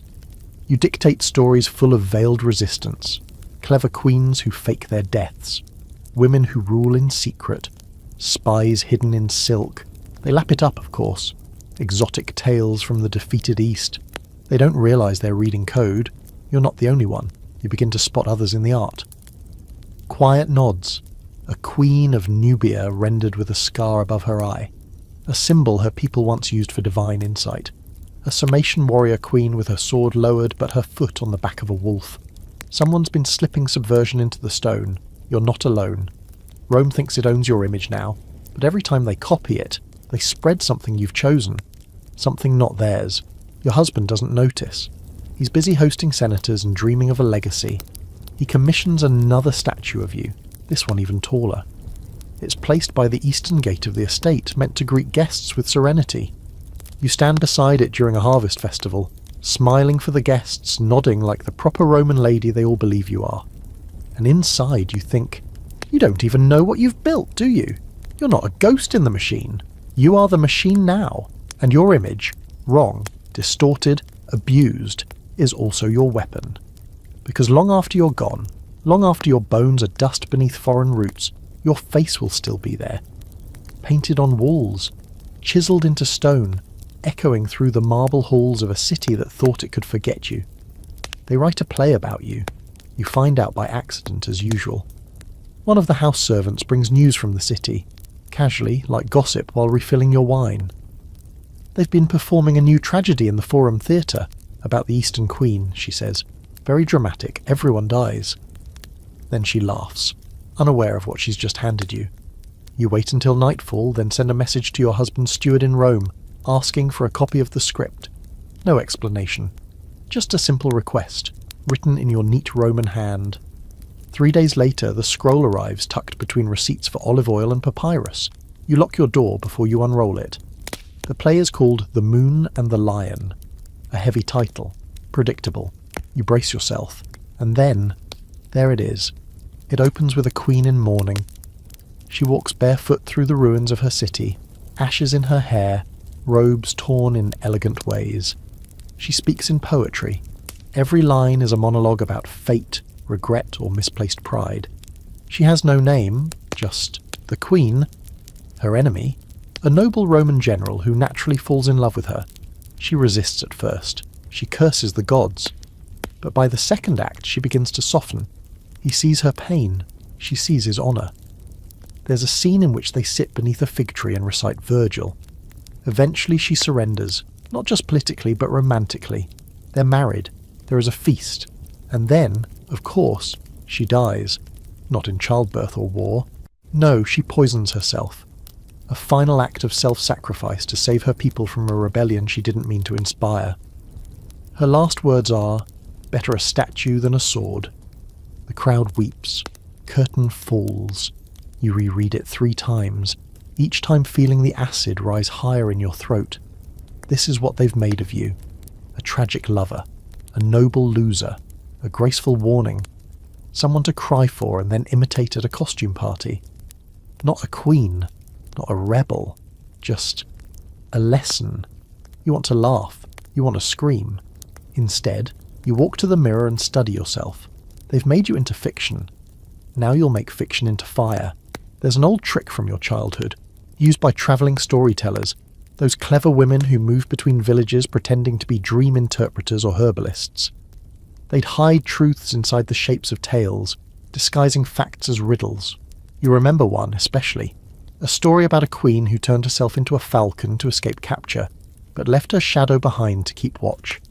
The audience always loved that one, never understood what it meant. You write your own version now. In your new public writings, those commissioned by your husband or requested by well-meaning Roman women, you begin to slide in characters. A queen of no country, a lion with a voice, a general with honey in his words and blood in his hands. These are just stories, of course, just harmless little fables. The sort that keep dinner guests entertained and polite wives feeling sophisticated. But some will read deeper. You hope.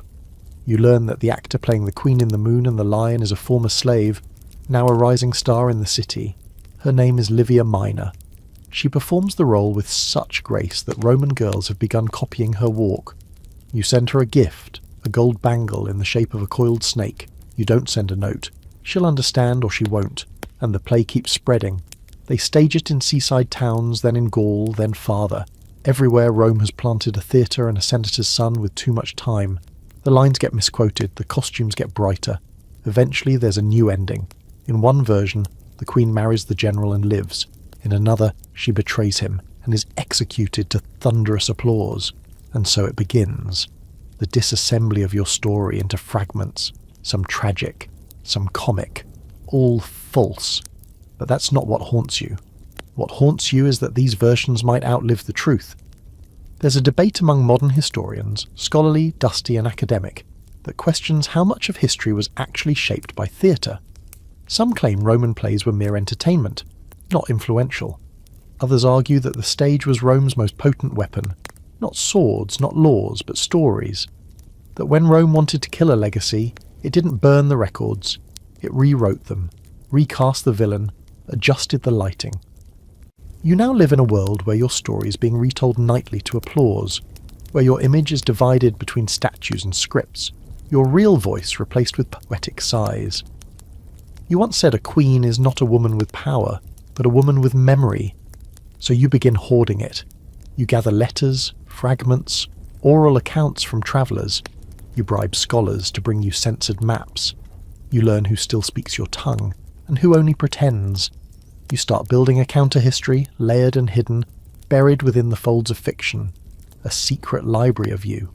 Not the marble you, not the barefoot queen walking toward her romantic death, but the one who watched the smoke rise over her city and planned 1,000 tiny revenges. The you that never died. Because you know this much. They can't kill what they can't find, so you let the stories spread. Let them perform you into oblivion. Meanwhile, you keep writing.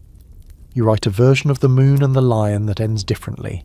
A third act where the queen does not fall in love, where she does not die, where she disappears into the woods, builds an army and teaches girls how to gut a man with a single look.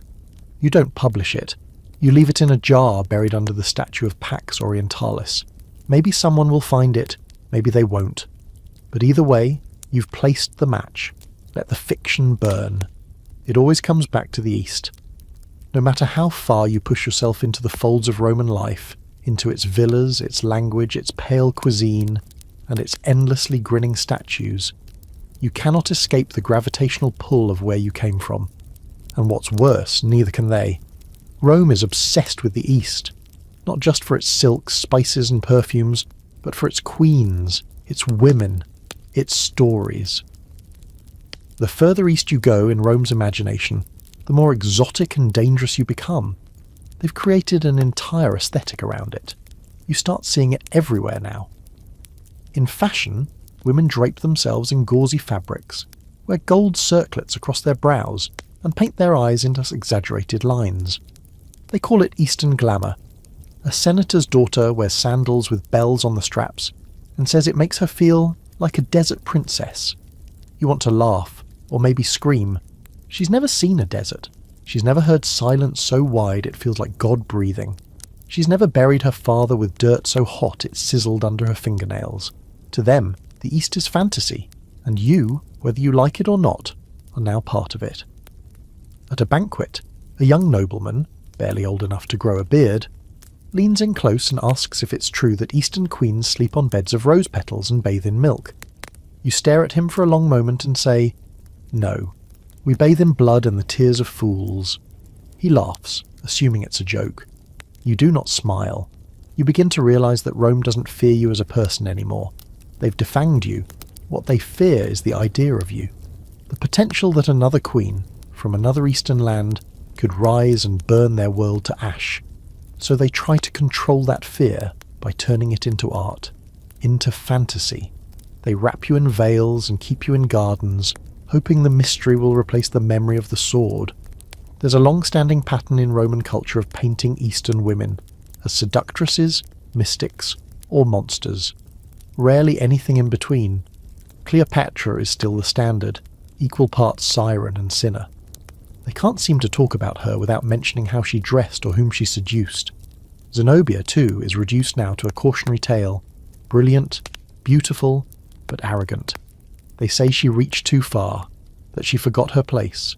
You can feel the edge of that warning in how they talk about you. You overhear one man call you dangerous in the way only the East can be, beautiful, unknowable, too clever for peace. As if intelligence is a threat, as if existing is a seduction. There's a fringe theory you once read in a smuggled scroll, that Rome's obsession with Eastern queens was more than cultural. It was psychological. That deep down, the empire couldn't quite stand the idea that women beyond its borders ruled with autonomy. That they built dynasties and led armies and wielded gods older than Jupiter. And that's why, when Rome conquered them, it didn't just kill them. It remade them into myths, into mirrors, into masks. You start cataloguing the transformations. A statue of Atossa, Queen of Persia, found in a Roman port, redone with softer features and Roman curls. A play about Semiramis, where she's a temptress who poisons her lovers. An imported tapestry of Queen Tamiris, head of Cyrus the Great held high, rewoven to show her weeping at the edge of the battlefield. Everywhere you look, there are women like you who once ruled fire and are now reduced to flickering candles in Rome's grand hall of storytelling. But here's what they miss. Myths don't die. They mutate. They leak through the cracks of marble. They whisper from the mouths of storytellers who get the details wrong but keep the names alive. They reappear in markets painted on veils, retold around fires, smuggled inside lullabies. And the more Rome tries to own the East, the more the East infiltrates Rome. You see it in the temples now, more and more shrines to Isis, to Cybele, to Anahita. Women kneeling before goddesses not born in Italy.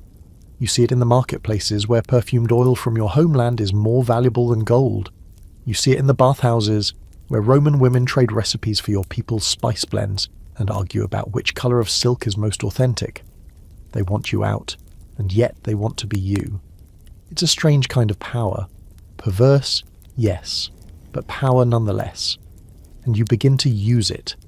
You host small salons at the villa, quiet gatherings, mostly women. You discuss poems, herbs, fashion on the surface. But underneath, you talk about identity, about what it means to be seen only through the lens of someone else's story. You talk about how to steal it back. You never say it outright, too risky. But the women know. The smart ones always do. You start wearing your old colours again, subtly at first. A border of lapis on your robe, a sash dyed with saffron and pomegranate, a ring with your family's crest carved into the underside. You begin to speak your own language when no one is listening. You teach the servants how to pronounce your name correctly. You write prayers to gods Rome pretends not to believe in, and burn them at night in small clay bowls. It's not rebellion. Not exactly. It's remembrance. And remembrance to an empire built on amnesia is its own kind of war.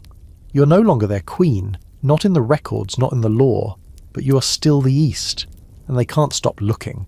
It hits you one afternoon while walking the edge of the orchard how little of this was ever about you.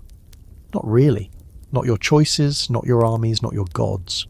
Rome never cared who you were, only what you meant. Your fall was a press release. Your survival, a branding decision. Your silence, a bullet point in someone's speech to the Senate. You've become propaganda.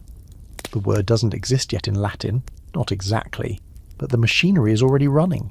You see it in the murals, in the mosaics, in the cleaned-up scrolls of your story passed between scholars like warm gossip. You hear it in the way soldiers speak of you in passing, not as a person, but as a moment. The Queen of the South, the Eastern Rose, the one who bent the knee. You didn't. That's the part they rewrote. You were dragged, bloodied, spitting curses in your own tongue. But that's not a neat ending, so they gave you one. You're now a symbol, and a useful one at that. Rome likes to talk about itself as eternal, ordered, favoured by the gods. But underneath the polished marble and bronze statuary is a deep, humming fear. Fear of revolt, fear of instability, fear that somewhere, someone still believes they have a better claim to power, and so they prop you up, not to inspire, but to warn. Look, they say, at what happens when a queen rises too high. Look at what Rome allows to live. They use you the way they use monuments, to remind the restless that the empire has a long memory and longer chains. There's a new statue in the city. You haven't seen it, but word reaches you. It's not just you anymore, it's a trio. You, Zenobia, Cleopatra. 3 conquered queens posed like fates. One holds a scroll, one a torch, one a broken sword. The inscription reads, "They ruled, they fell, Rome endures." You stare at the message for a long time after hearing it. It's not subtle. It's not even clever. But it works. The statue becomes a favourite spot for newly married couples, for artists looking for inspiration, for orators practising how to praise the Republic while hinting at its divine mercy. They use your image to sell patience, humility, subservience. And here's the worst part. They believe it. There's a fringe academic theory that's emerged in certain Roman circles, one that discusses the utility of defeated queens. It argues that powerful women from the provinces serve a vital role in the Roman psyche. They represent passion tempered by logic, emotion disciplined by law. In simpler terms, you make Rome feel righteous. Your existence validates theirs. They conquered you, and now they parade your story as proof that they should have. But you're not the only one being used. You hear through your scattered correspondence that other royal women are being encouraged, coerced, into performing similar roles. A queen from Armenia is now consulting on trade routes. A princess of the Red Sea coast is being paraded as a living ornament in Alexandria, her only job to wear jewels and wave from balconies. One Cappadocian noblewoman has been renamed entirely, her birth erased, her marriage to a minor Roman official called a model of East-West unity. It's a strategy. Rome domesticates power, especially female power, especially when it comes wrapped in incense and distant gods. You've started collecting these stories, quietly, an underground anthology of women Rome tried to turn into lessons. You hide them in poems, in coded prayers, in memoirs of fictional priestesses. You bind them in soft leather and bury the volumes beneath your bed. You're writing the gospel of the conquered, and in that, there's a strange satisfaction. Because if they want to use you, you'll use them right back. You start making recommendations to your husband. Small things at first. Which priests to invite, which regions to visit, which artist should decorate the new temple fresco.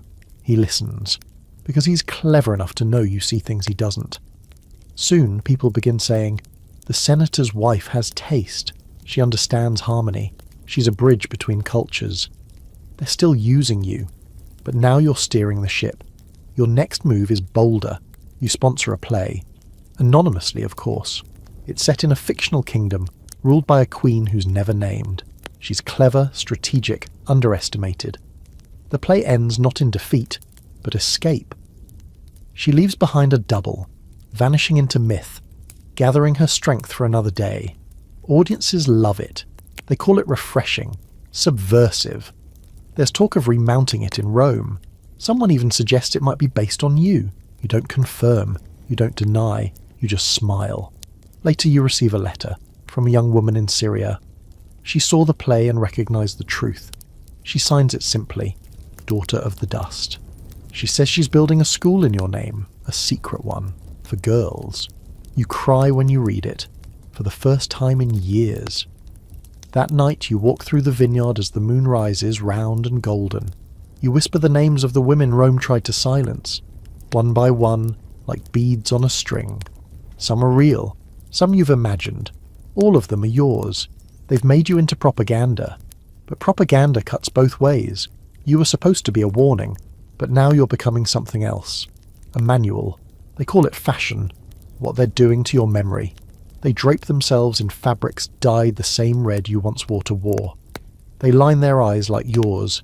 Exaggerated, elongated, meant to evoke something mysterious. They braid their hair in patterns taken straight from the royal women of your court, the same ones who were mocked for their uncivilized styles when Rome first saw them. Now it's elegant. Now it's in vogue. Now it's all the rage to look like a woman whose name they conveniently forget. At the market, a vendor sells tiny figurines labelled Domina Orientalis, the Eastern Lady. The figure looks familiar. High cheekbones, sculpted robes, one hand raised as if bestowing a blessing or issuing a command. You pick one up, turn it over. There's no maker's name, no country of origin. Just a generic stamp, approved by the Imperial Guild of Artisans. You wonder if they know who it is, or if it even matters anymore. Rome has turned you into a look. They've plucked the bones of your life and arranged them into a costume sold by the yard. You see it in every corner of the empire now. Tunics with your cut, sandals in your style, pins shaped like crescent moons. There's even a perfume. Aroma Regina, spiced with cinnamon, clove and a hint of lotus. The bottle is shaped like a tear. They say it's inspired by the last breath of the East. You sniff it once. It smells like your mother's funeral. One of your husband's relatives, young, airy, painfully fashionable, arrives for a visit dressed in what she calls tribute attire. She poses in front of your statue and asks if you'll give her tips on how to walk more like an Eastern queen. You smile thinly. Tell her to try walking with a kingdom on her back. She doesn't get it. To them it's all aesthetic, the hardship, the humiliation, the hunger. You've been made wearable. Your grief is a trend. Your crown is a hair accessory. They're not mocking you, not intentionally. That would require acknowledging that you existed. This is something worse. They've sanded you down into style. It happens to all of them, eventually.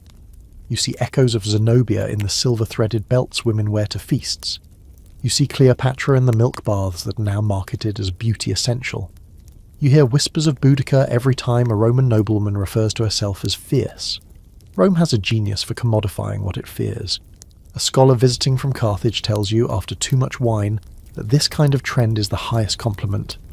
It means you've become part of the Roman identity, he says, slicing a fig open with a silver knife. They don't fear you anymore. They admire you. You ask him what he thinks admiration feels like to the conquered. He doesn't answer. There's a debate in the philosophical circles of the city about whether cultural adoption is a form of honour or theft. Some argue that when Rome imitates, it elevates. That wearing your styles, praying to your gods, mimicking your voice is proof of your impact. Others, more cynical, claim that it's Rome's way of cannibalizing what it can't fully erase. You know which side of the argument you're on, because you remember the first time you saw Roman women stare at you like an artifact. Not a queen, not a person, just a look they could borrow. You begin collecting the fashion pieces, not to wear, to study. You lay them out in one of your private rooms. Robes, jewellery, perfumes, even cosmetics. You label each with what they used to mean. This bracelet once signified loyalty to the goddess of storms. This hair comb was used in mourning rituals. This dye was reserved for women who gave birth under eclipse. You catalogue everything Rome forgot. One afternoon, you take a walk through the nearby village. No guards, no pretense. You wear a simple cloak, your hair braided tightly beneath a scarf. At a stall, you see a little girl trying on earrings shaped like the sigil of your house. She doesn't know it, of course. The vendor tells her it's the symbol of the Moon Maiden. You almost correct him. Almost. Instead, you buy the last pair and leave a silver coin that bears the Emperor's face. That night, you remove the coin's edge with a blade. Carefully, slowly, until the face is just a blur. You keep it in a box beside your bed, not as a trophy, as a warning. Because this is what they do. They turn you into fashion, then forget where the pattern came from. And once they've squeezed all the colour from your name, they move on. But you're not done yet. You begin to teach again. Quietly. You find young women who still know how to listen with more than their ears. You teach them the real meanings, what each pattern meant, why the silk was wrapped a certain way, how scent could be used as a weapon, and bracelets could send messages, and veil colours were a kind of war cry. You remind them that before these things were pretty, they were powerful. Rome doesn't see it. It never sees it. But you're not fashion. You're armour disguised as beauty, and that they'll never be able to replicate. They start calling you Martyr, not as in mother of children. Your son, still somewhere in Rome, no longer writes. His last letter was formal, respectful, addressed to you by your Roman name. It might as well have been addressed to a stranger. No, this is a different kind of mater. They mean it in the civic sense. Mater villae, mater concili, mater decorum, mother of the household, mother of wisdom, mother of Rome in miniature. You're still not Roman, not really.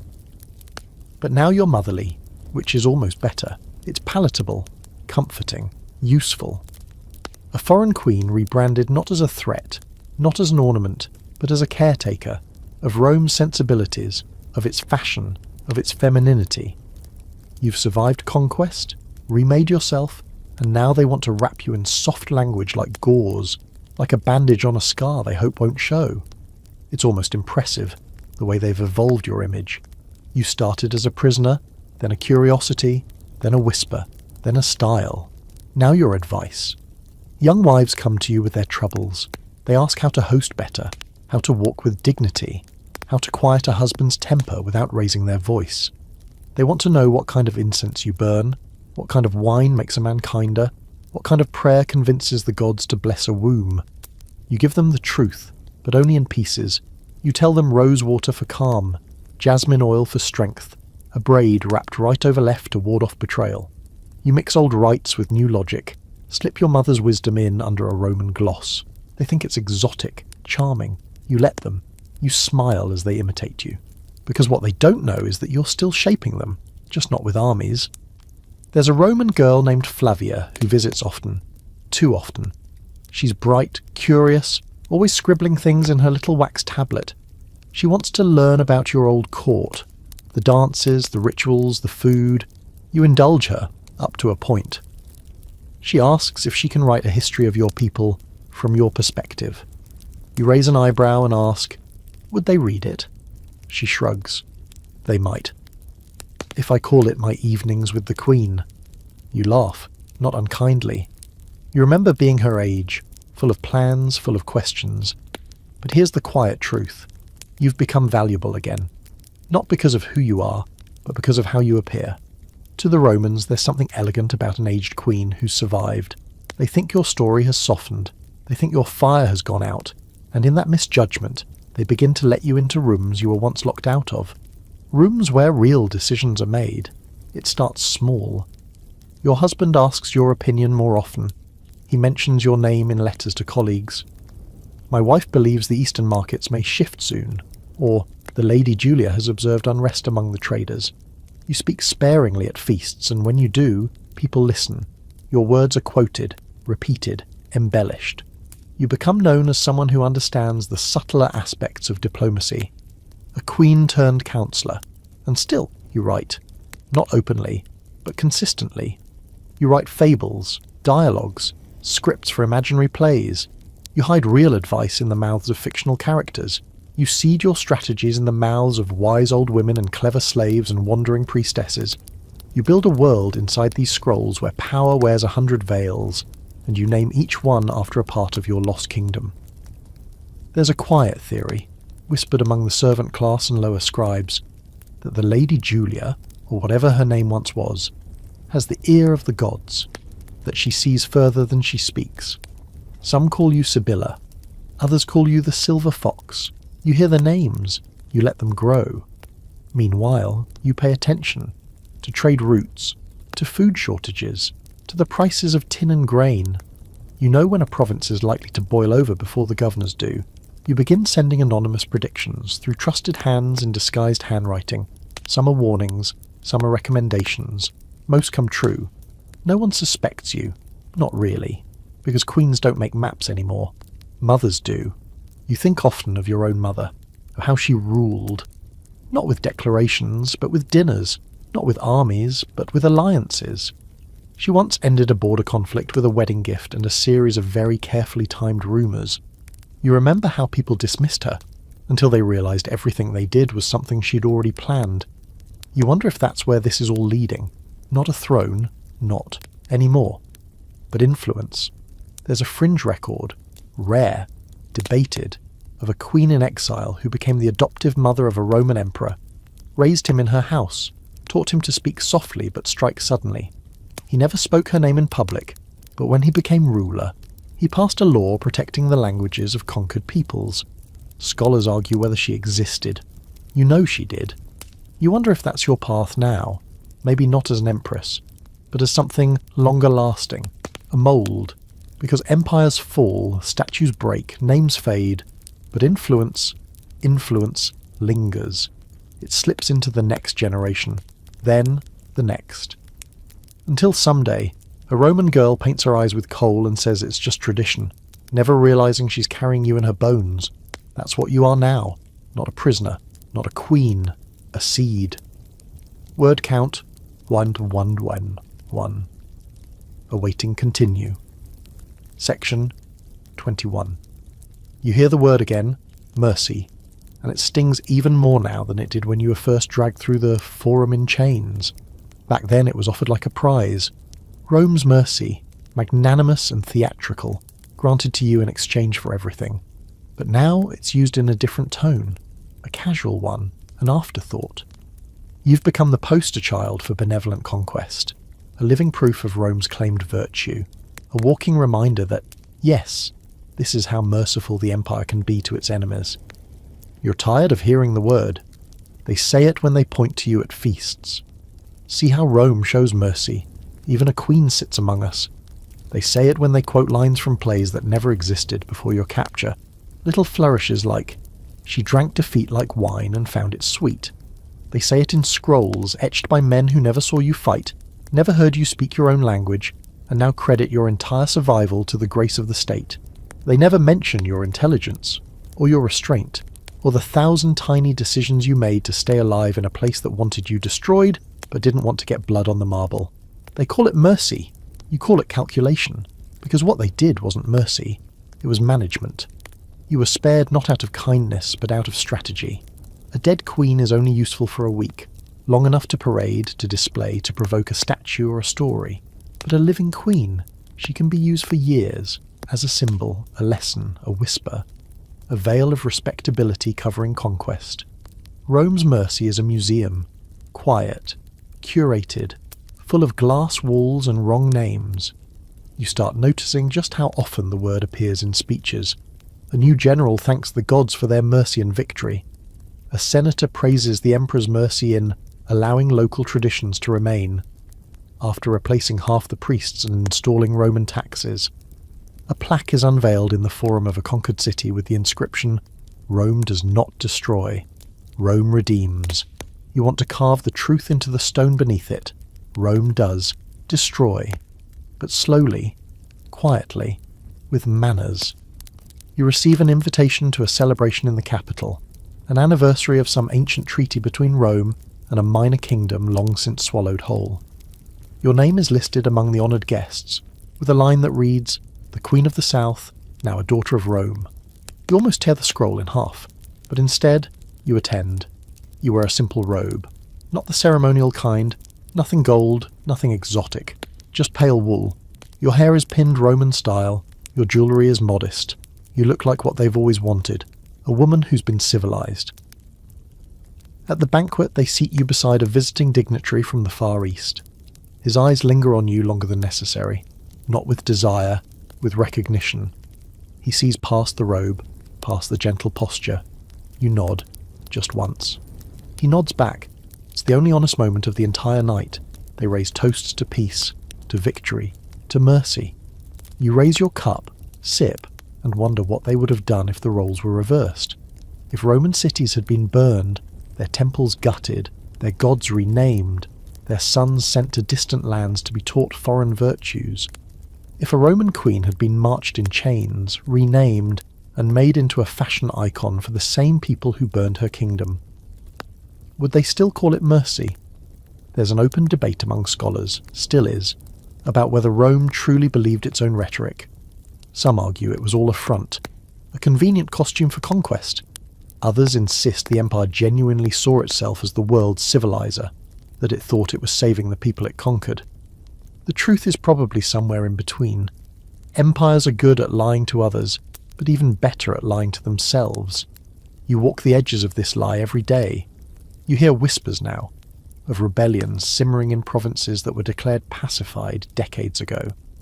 You read between the lines of shipping manifests and grain reports. You see shortages where there should be plenty, silence where there should be noise, and you know, the mercy is cracking. Rome is stretched too thin, too many mouths to feed, too many names to remember, too many queens like you who were never really tamed, just temporarily quiet. You still receive visitors, young women mostly, students, thinkers, daughters of governors. They ask for stories, you give them recipes, you give them old names, old customs, hidden in metaphor and myth. They think you're being poetic. You're not. You're planting weapons. One day you write the word mercy on a scrap of papyrus. You study it. You think about what it has cost you, what it has become. Then you burn it. And the next time someone says it to you, softly, with admiration, with a smile, you nod and think, I'll show you what mercy really means. You wake before the sun most days now. It's a habit left over from when your palace still stood, when you rose to greet the day with incense and calculation. Back then, every morning was war, negotiations with ministers, offerings to temperamental gods, letters dispatched in secret to buy loyalty from the people who pretended to serve you. Now your mornings are quieter, but not still. They think you're retired. It's an easy mistake to make. You live in the countryside. You smile more than you used to. You tend a garden with your own hands. Lavender, mint, rosemary, and bitter oranges that only ripen in late summer. You walk the vineyards slowly, asking about rainfall, root rot, and rumours. You sip herbal tea in shaded alcoves and read scrolls that come to you folded 3 times, sealed not with wax but with thread, unofficial messages, updates, stories carried by merchants who've learned not to look too closely. And they arrive more often now.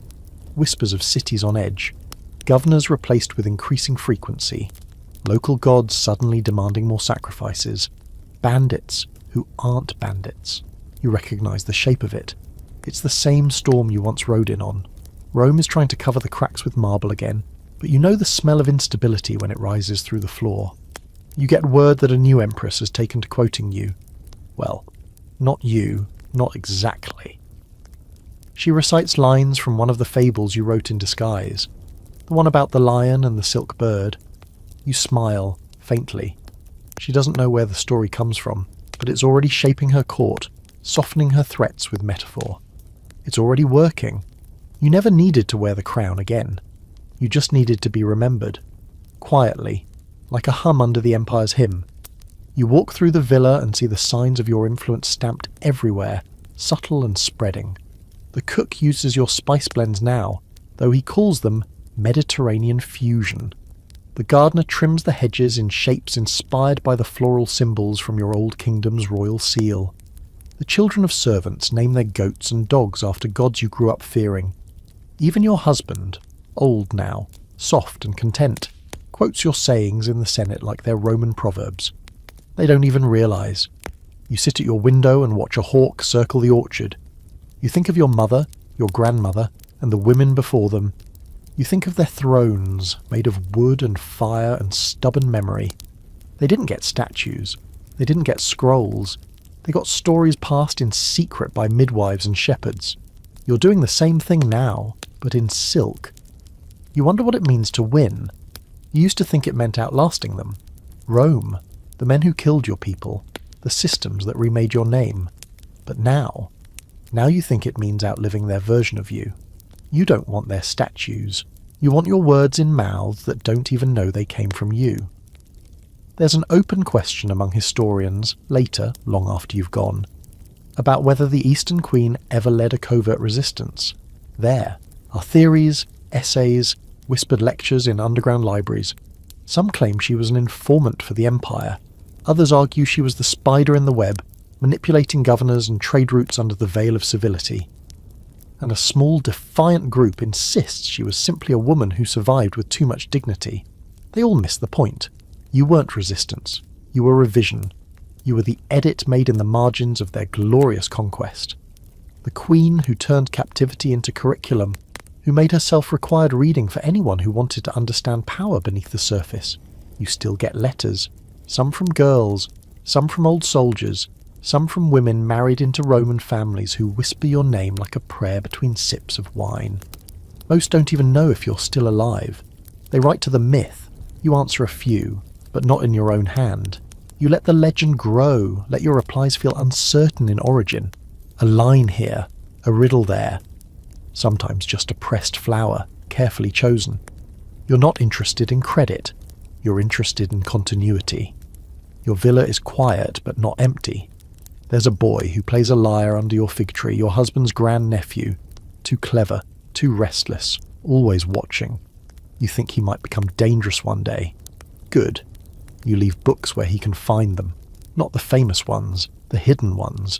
The ones about queens who didn't just survive but sculpted empires from other people's ruins.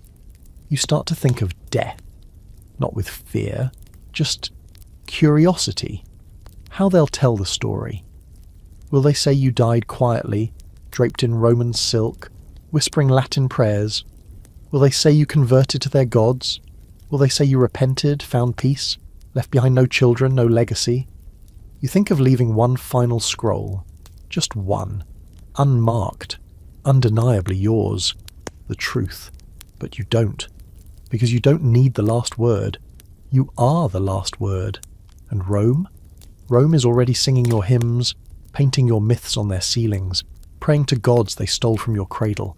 The empire thinks it absorbed you, but what you've done is far more dangerous. You colonize their memory. The letter arrives without a seal, just a folded piece of parchment slipped into a basket of figs from the southern coast. The script is neat but cautious, slanted slightly right like someone writing fast and careful at once.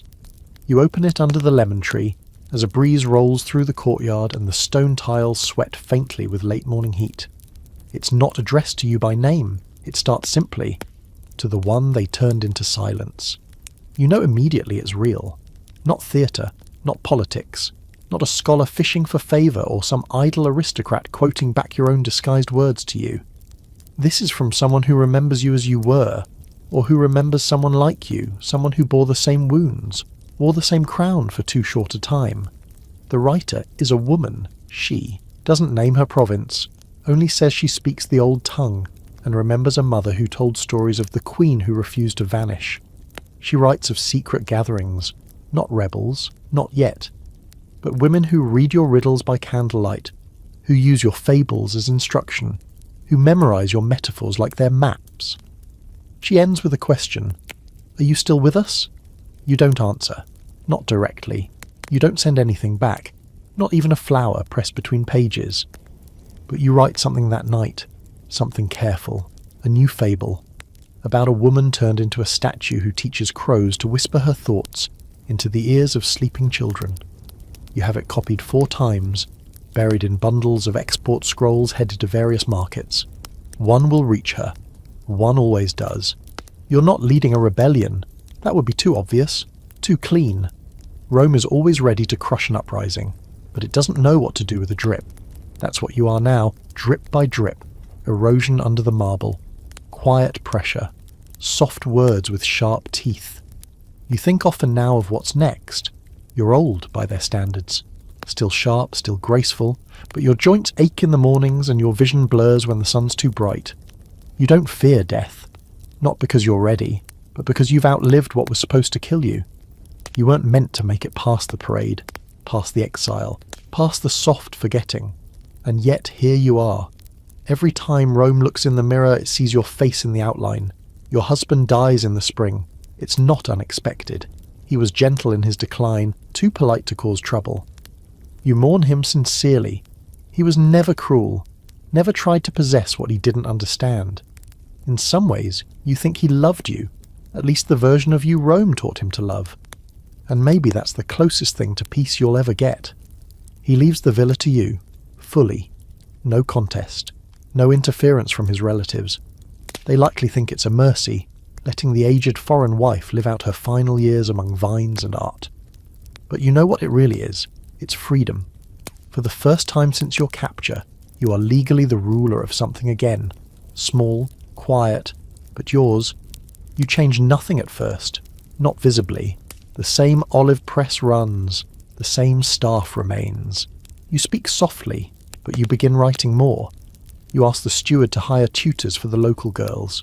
Not formal ones, just old women, retired scribes, a few clever midwives who know how to speak without being overheard. You say it's education. Rome approves. You know it's recovery. A senator's wife visits. She talks about the worsening situation in the provinces, how temples are being vandalized, how grain shipments are delayed, how the roads aren't as safe as they used to be. She wrings her hands and calls it instability. You call it restlessness. She asks your advice. You tell her, when an empire swells too far, it forgets the edges. The edges do not forget. She blinks, unsure if it's a threat or a proverb. You let her wonder. You plant more herbs, the kind used in rituals long banned, the kind only a handful of women still know how to prepare. You plant them in plain sight, call them decorative, aromatic, seasonal. You know their real names, what they were once mixed with, what kind of magic they used to fuel. Magic, of course, is illegal. But so is telling the truth some days. You find your name in a scroll, casually mentioned, almost forgotten. A line in a long list of foreign wives of Rome, positioned between a Gaulish princess and a Dacian noblewoman who died unnamed. They call you Julia Regina Orientalis. That name again, not yours, just the one they gave you. You press your hand to the page until the ink smudges, and you write in the margins, she lives. There's a strange theory you heard once, that memory isn't linear, that it spirals, loops, that every time someone speaks a name with true intent, the past blinks open for just a moment, and in that blink, the forgotten can breathe again. You begin to teach the servants' children a new lullaby, one of your old songs, just a melody, no words, not yet. It catches, as songs do. A girl sings it while hanging laundry. A boy hums it while feeding chickens. Soon it's drifting through the vineyards, soft and almost holy. They think it's new. It's older than Rome. One night as you lie awake, you wonder if you've become a ghost. Not the haunting kind, the echo kind. The sort that lingers behind the smile of a senator's daughter or the boldness of a merchant's wife who dares to speak when she's not spoken to. Maybe that's what survival really is, not breathing, but echoing. And if Rome can echo through stone and sword and law, then so can you. You dream in your own language now, not the careful Latin you've perfected over the years, not the phrases you've polished like silver to make your Roman companions nod and say, how refined she's become. No, in sleep, your tongue forgets diplomacy. You speak the old words, the ones that taste like honey and smoke, like hot stone and thunder. The language of your mother, your nursemaid, your gods. In your dreams, no one renames you. You walk through a palace that no longer stands, hear your name shouted in celebration, see banners in your colours, not copies, not fashionable reimaginings, but real cloth dyed with real blood and berries, stitched by hands that meant every thread. There's no marble, no Latin inscriptions, just sand, silk, steel, and you wake up aching, not with sadness, with something deeper, something molten. You know now, clearer than ever, that Rome never killed your kingdom. It just buried it under stories, and every day it tries to keep it buried. But stories are never as quiet as they seem. There's a festival in the capital, a celebration of victory. 10 years since the final. Revolt in the East was pacified. You receive an invitation, a high honour, they say, a token of Rome's respect. They want you to sit beside the new empress, to watch dancers reenact a stylised version of your people's surrender. You decline. Politely. You send a gift instead, a jar of soil from your orchard sealed with wax. No message, no explanation, just dirt. It's enough. She'll understand. She's not a fool, that one. Not yet, anyway. You wonder how long before she too is reshaped, refined into myth, quoted but never heard. You've taken to wearing your old clothes in private, not the originals, those were burned or stolen long ago, but recreations, cloth you've dyed yourself, patterns you've stitched by hand, fingers slower now but still steady. You wear them in your study, in your garden, sometimes on walks through the vineyard when the sun is low and no one is watching. The feel of them is a balm. Your body remembers. You speak to your gods again, not the Roman ones, not the marble-faced parasites installed in every city. Yours, the old gods. You don't ask them for favours. You don't ask for vengeance. You just remind them you're still here. They haven't answered, but they haven't left. You've become legend now, officially. Your name appears in children's scrolls, not as a villain, not anymore, as a figure of transition, a woman who bridged east and west. A phrase that sounds noble and says nothing. They call you the Mother of Harmony, the Queen between eras, the peaceful Lady of Two Worlds. They never mention the blood, or the hunger, or the sound of your language being ripped from a screaming priest's throat. A historian writes to you hoping for an interview. He wants to document your experience for future generations. He promises neutrality. You smile and throw the letter in the fire, not because you're angry, because you don't trust his neutrality to carry your weight. You've started writing your own version, not an autobiography. You'd never hand them something so easy to edit. No, you write it as a novel, an allegory, a queen of a vanished kingdom taken in chains to a golden city. She lives, she learns, she becomes someone else. But every night she spits into the fire and whispers her real name. It's full of lies, of course, but the truths are deeper. You write one copy, just one. You bury it beneath the lemon tree, the one that leans east toward the sea. Let them wonder, let them dig, let them argue centuries from now if it's fact or fiction. Let them guess. There's an idea among some philosophers that time moves in spirals, that the same stories repeat themselves over and over, wearing new masks. A kingdom rises, a queen resists, the empire wins, the queen is renamed, the queen becomes myth. And somewhere, a girl finds the myth and starts asking questions. You're no longer trying to stop the spiral. You're feeding it. You receive another letter. This one anonymous. Simple. We remember you. Just that. No name, no wax seal.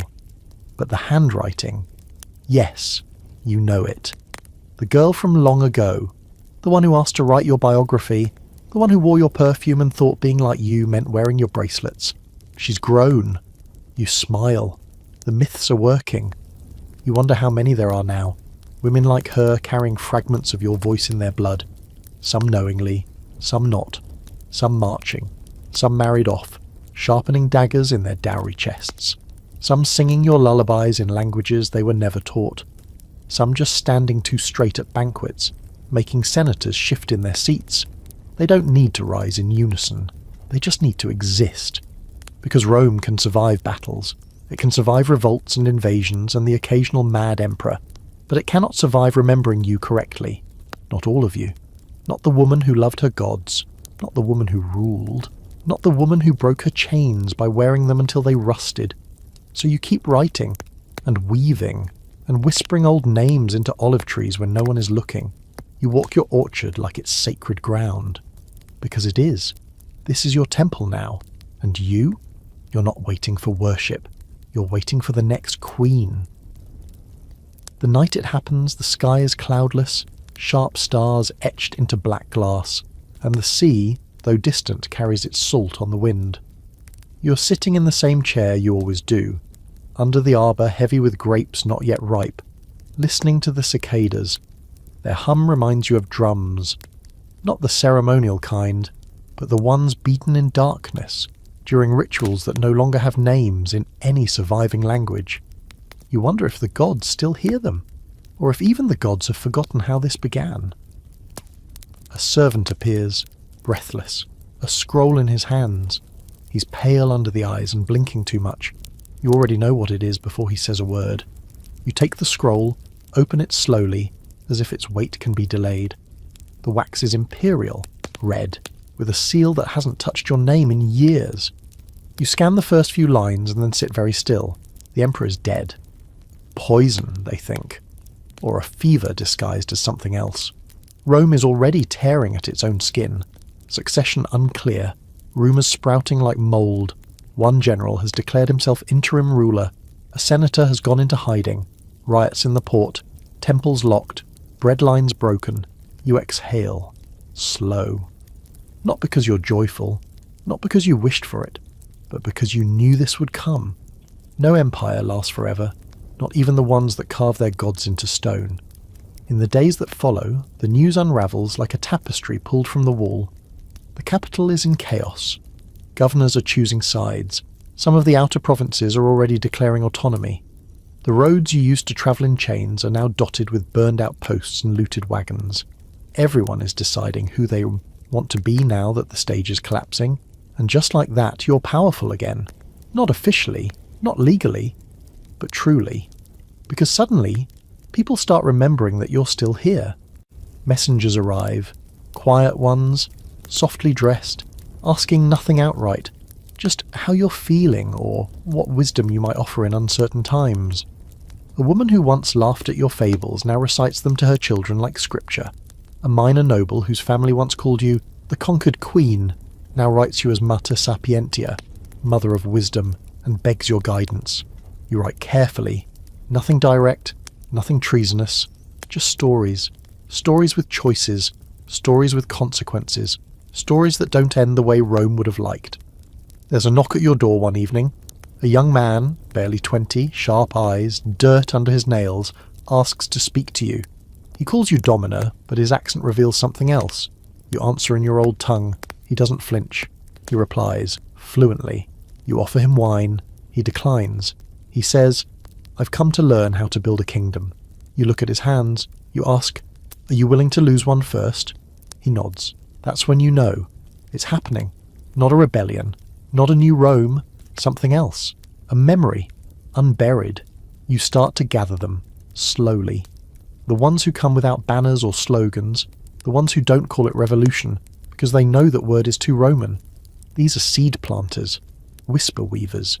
Girls with calluses and boys who don't flinch at gods that wear many faces. You do not command them. You teach them how to speak in metaphors, how to disappear in plain sight, how to take the tools of your captors and bend them just enough to fit your hands. You remind them that power doesn't always look like a throne. It can be a song, a story, a name spoken in a forbidden tongue. And still, you stay quiet. You're not trying to be queen again. You're trying to be ground. Because empires fall, but soil remains. And if you till it right, if you nourish it with truth and myth and blood and hope, something new grows, something older than Rome. In the capital, statues fall. You hear of one, your likeness, the peaceful queen, toppled by a mob and dragged through the street. They beheaded it, burned the stone crown, laughed. You smile when you hear it. Let them burn the statue. You were never in it. The real version of you is elsewhere, in the scrolls buried in children's games, in the herbs growing behind kitchens, in the way women press their hands to their chests when they lie, the way they've begun to braid their hair again with 3 loops instead of 2, like your mother taught you. You become invisible, and in that invisibility, eternal. At night, you dream again, this time not of the past, but of something else. A house made of shadow and light, a temple without a name, children running barefoot through dust and orange, blossoms, and someone singing your name, not the Roman one, the real one, the one that no longer appears in scrolls, the one only the wind remembers. You wake with tears on your cheeks, not sorrow, relief, because it started. You're no longer the woman Rome spared. You're no longer the queen they renamed. You are the question they couldn't answer. And long after their roads crack, long after their marble fades, long after the Senate becomes a story told to wide-eyed children with sticky fingers and braided hair, your story will remain, not in books, in bones, in the way people move, in the words they choose. And one day, when a new empire rises and they ask, how did it begin? Someone will whisper, there was once a queen who wouldn't disappear. You've made it. 30 chapters, 30,000 words, 30 steps into the heart of a woman whose real name they tried to erase, who became a queen, a prisoner, a mother, a ghost, a myth, and something more dangerous than any of those, a memory they couldn't quite kill. Let's be honest, no one gets a clean ending here. Not you, not Rome, not the echoes. You don't get a final battle with flaming swords. You don't ascend to some sparkling afterlife crowned in gold and redeemed by applause. Real history doesn't work like that. Sometimes you just keep living, quietly, sharpening stories instead of blades, teaching instead of screaming, building legacies out of lullabies, not monuments. And in that there's something quieter, but more powerful than victory. There's endurance. Rome thought it spared you, that it saved you by remaking you into something more palatable. But in doing so, it left the door cracked open, and through that crack your voice got out. Your stories leaked. Your truths, masked, whispered, mirrored in 10,000 little ways, rippled through time like water finding its way through stone. And maybe that's the point. The empire doesn't fall in a single night. It crumbles under the weight of forgotten names, of languages remembered in sleep, of songs hummed by girls too young to know why the melody feels holy. And there you are, in all of them. So, before you drift off tonight, remember this. Power isn't always fire and iron. Sometimes it's the refusal to disappear. Sometimes it's survival so complete that you become part of the next thing. The empire falls, you do not.